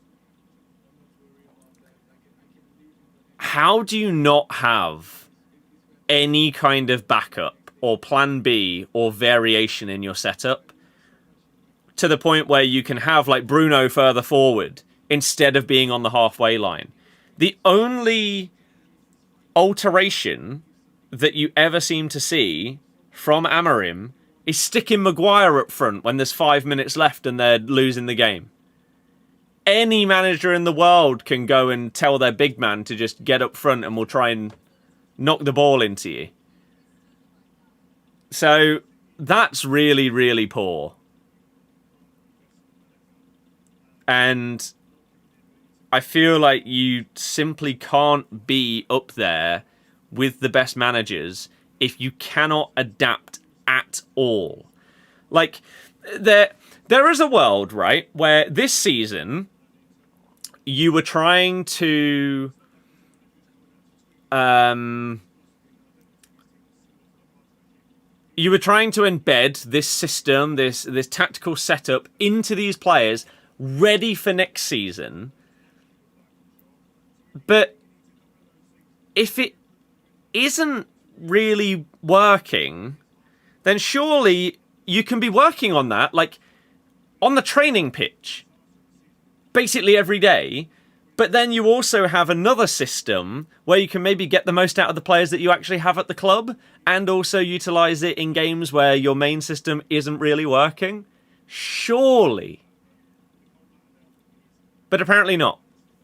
Apparently not. It's like Russell Martin at Southampton, where he believes in his system and tactics and football, but even though it clearly doesn't work with the players that you've got, you stick with it anyway.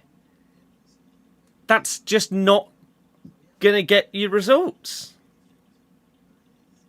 Which is why I'm super excited for us to replace Rude with Russell in a few weeks' time. That's going to be fantastic, isn't it, when that happens? Maybe we should have kept Eric. I think you need a few good years out of Europe. Man United needs a massive rebuild from top to bottom. You've sort of had it with the ownership, with Sir Jim coming in. You're going to have it with the stadium that has needed work for a very long time. Like, Old Trafford, as iconic and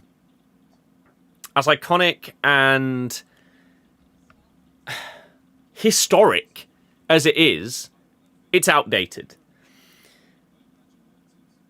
So there's two things that have already happened or are in the process of happening.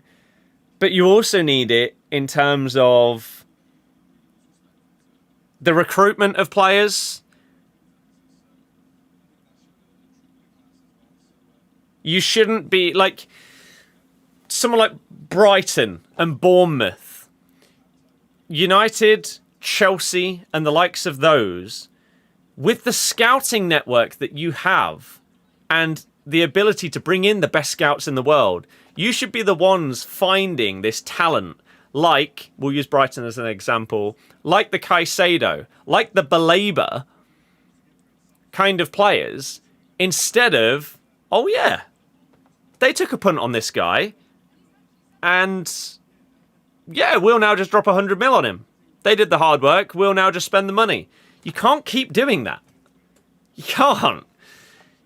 You've got to be bringing stuff through yourself, either through your youth setup, which should be one of the best in the world with the size of United, and or you should be having these scouts going out and buying these players and getting good deals on them.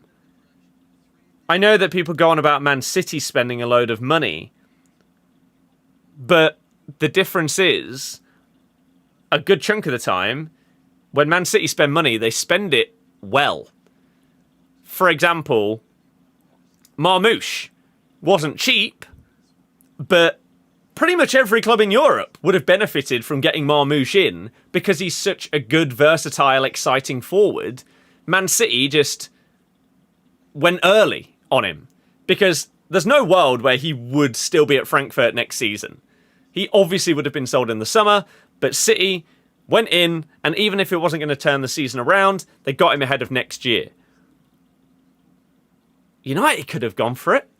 I know that they have less money to spend right now because they've spent it so poorly for years. But that's the kind of thing. But even not that, the cheaper players, like Julian Alvarez for Man City, what a find. For like 15 mil, they brought in this unbelievable talent, and then they flipped him after a year, or a year and a half, or whatever it was, for like 4 times the money? 5 times? United don't do that. United bring people in and then lose money on them. Basically every single time because they don't do the right scouting and they overpay for players. Anthony, Haaland.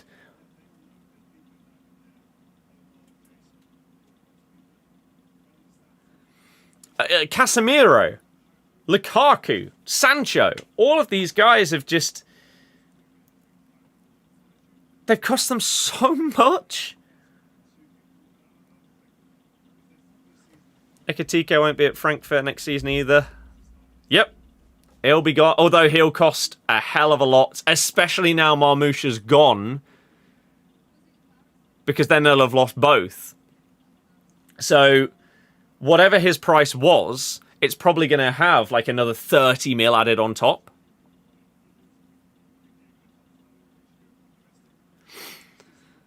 A Man United fan said they're now missing out on Gyökeres.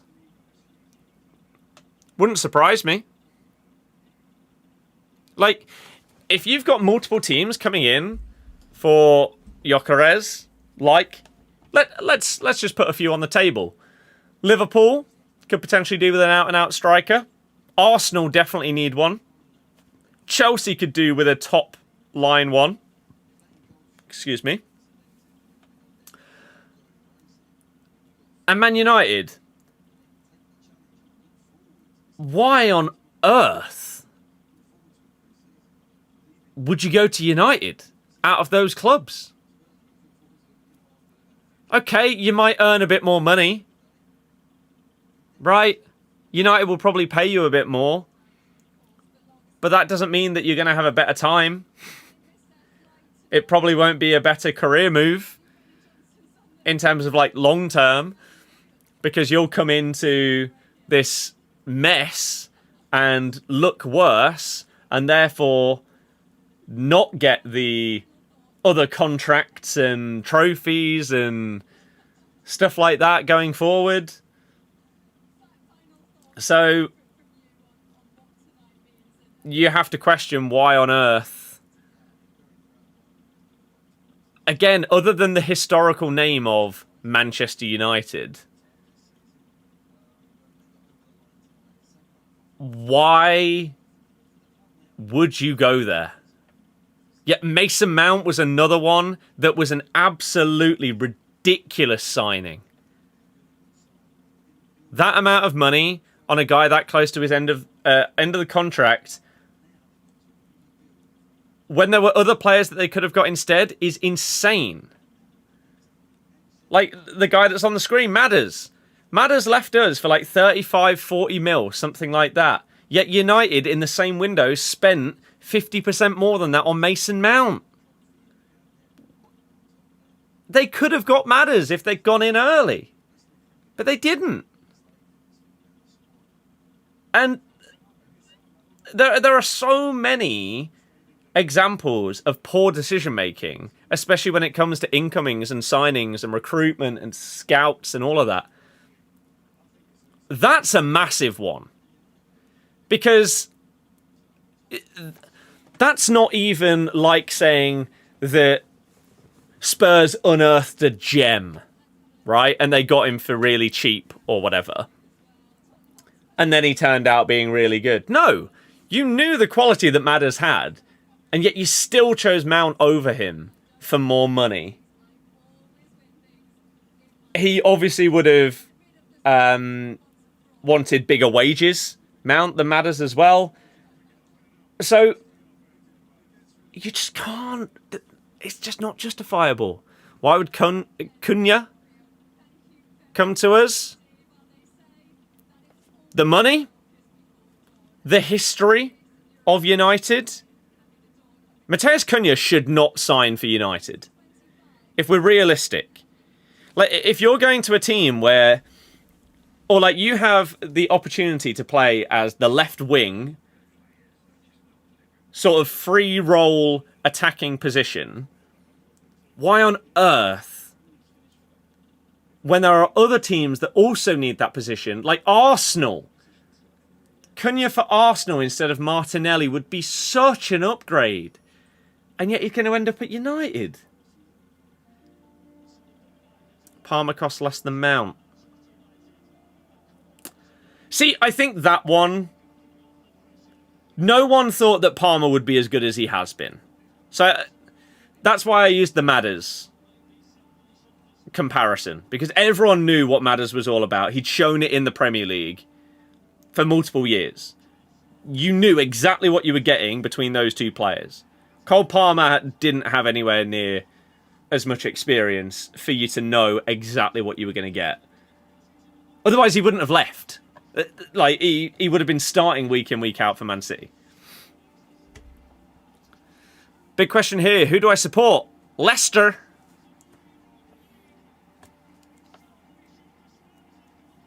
When Liverpool were linked with Marmoush for 80 mil, you were like, you'd rather avoid. However, boy, do you wish we'd done it. He's phenomenal. He is. Like, even though his numbers haven't been as good as they could have been since signing, people that base it on that rather than just watching and actually seeing how much he's impacting some of the games, even if he doesn't get a goal involvement, they frustrate me. Leicester don't deserve to be relegated. No, we definitely do. We've been absolutely shocking. We 100% deserve to be relegated. It's not even a question. For parts of the season, we, like, just to summarize, right? Even if you remove every other game from the season, the run that we had of not scoring a goal at home in consecutive games is the worst in Football League history. That stat alone and that record means you deserve to be relegated. Doesn't matter what else happens in a season.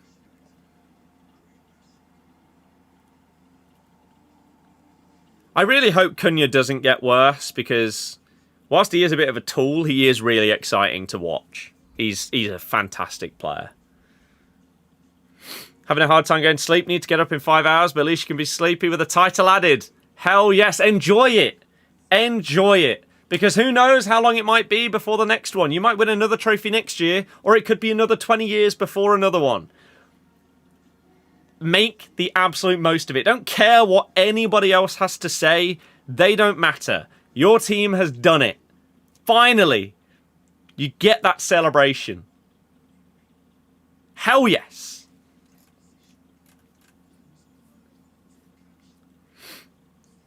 Cunha quadruples his wages. Only reason he goes Man U. Maybe. It really is the season of the birds. Yeah. Eagles, magpies, liverbirds, and now cockerels.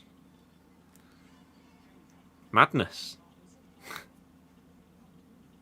Spurs do a Spurs thing. Go to the Champions League final. Imagine. Imagine they win a UCL next season.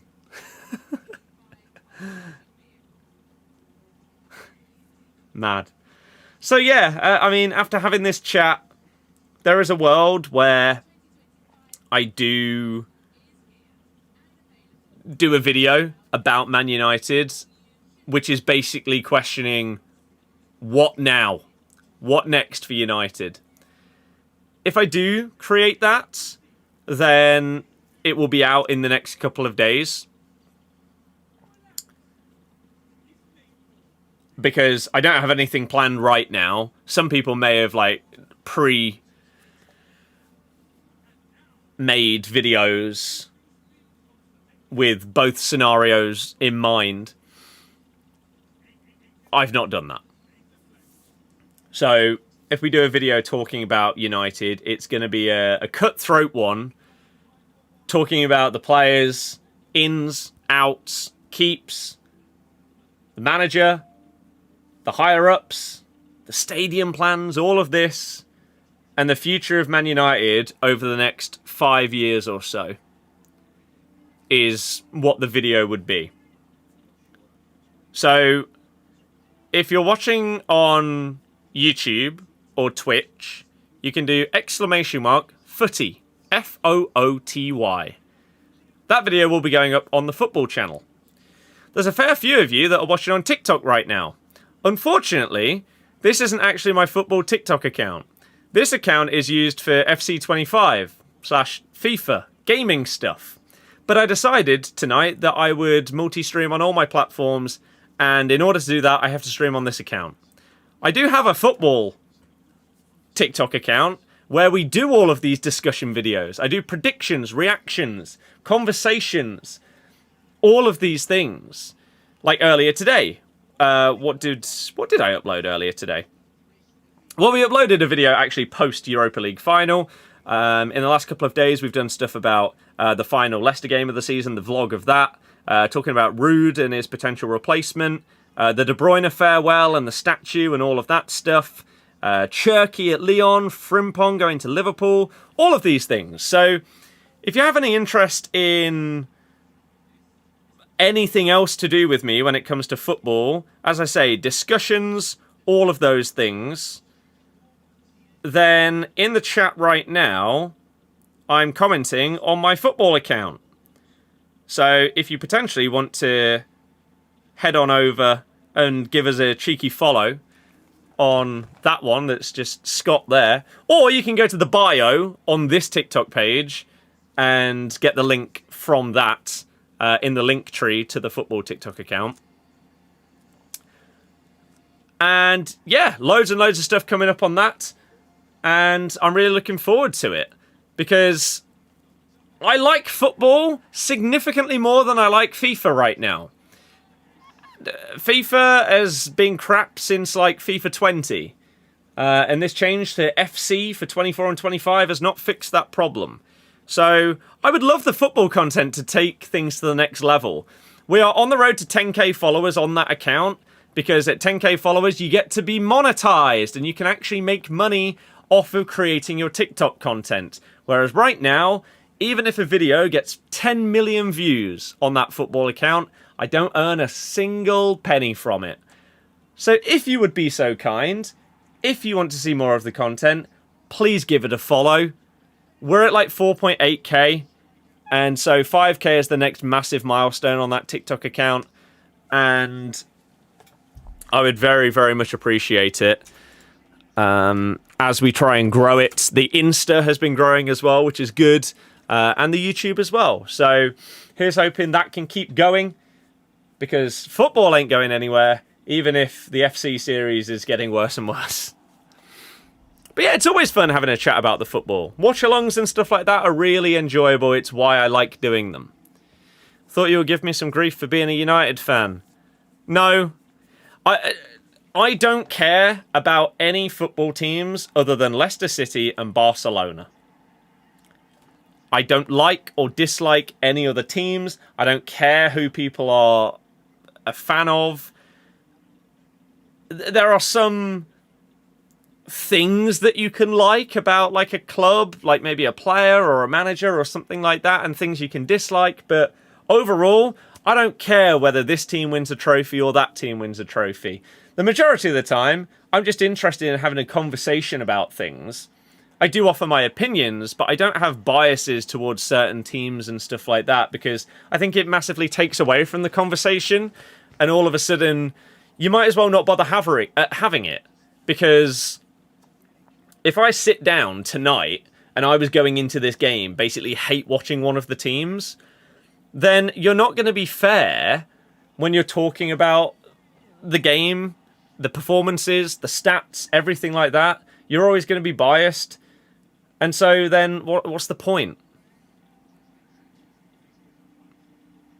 I like having honest conversations with as many people as possible when it comes to football. I like getting fans of as many teams and stuff like that involved as we can, because you get a more organic answer to a question. You get better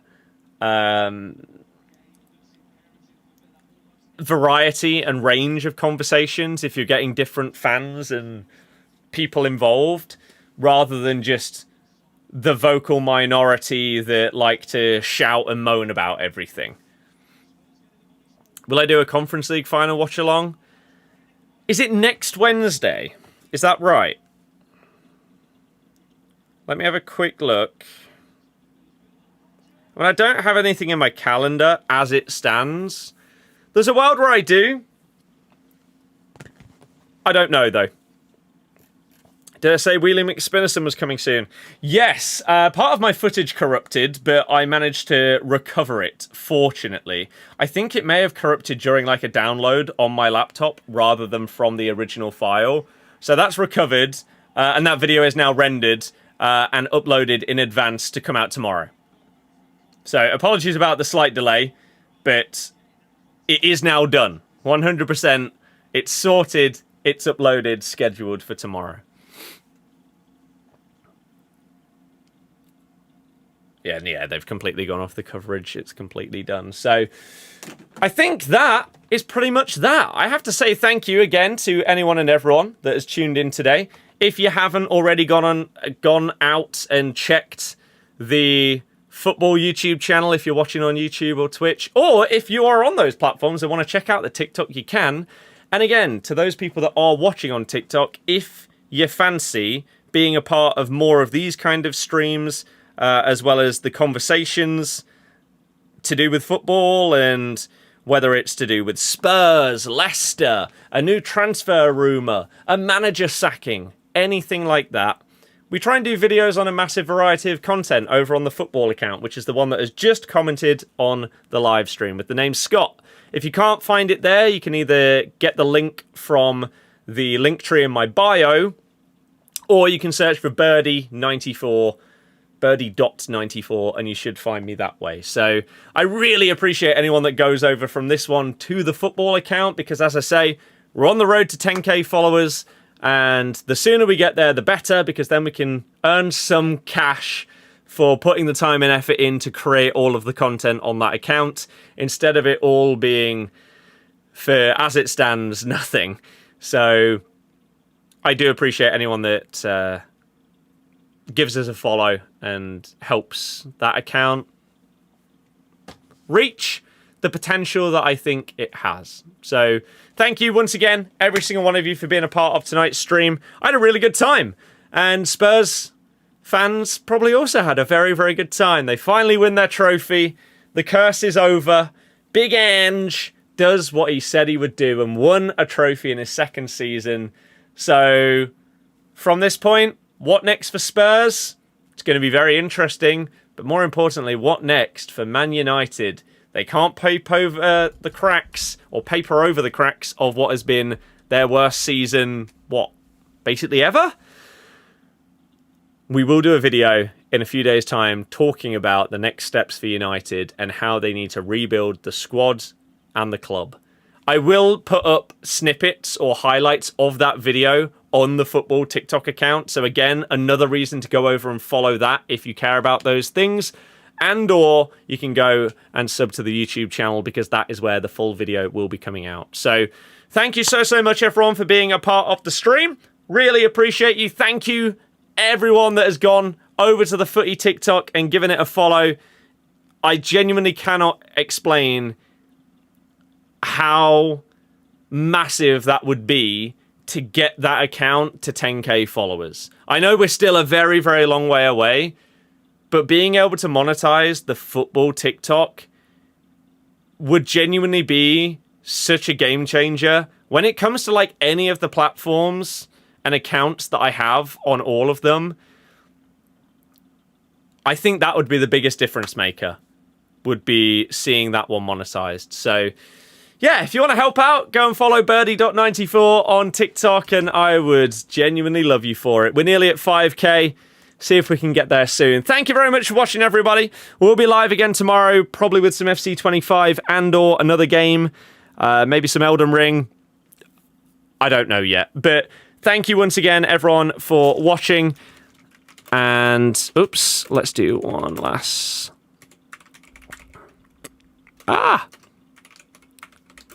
For more football content. Yes, and that is going to be that, everybody. Good night. Thank you so, so much for being a part of it. Anyone that followed, liked, subscribed, Twitch subbed. You guys are the absolute best. Enjoy the rest of your night, everybody. I appreciate you all. Goodbye.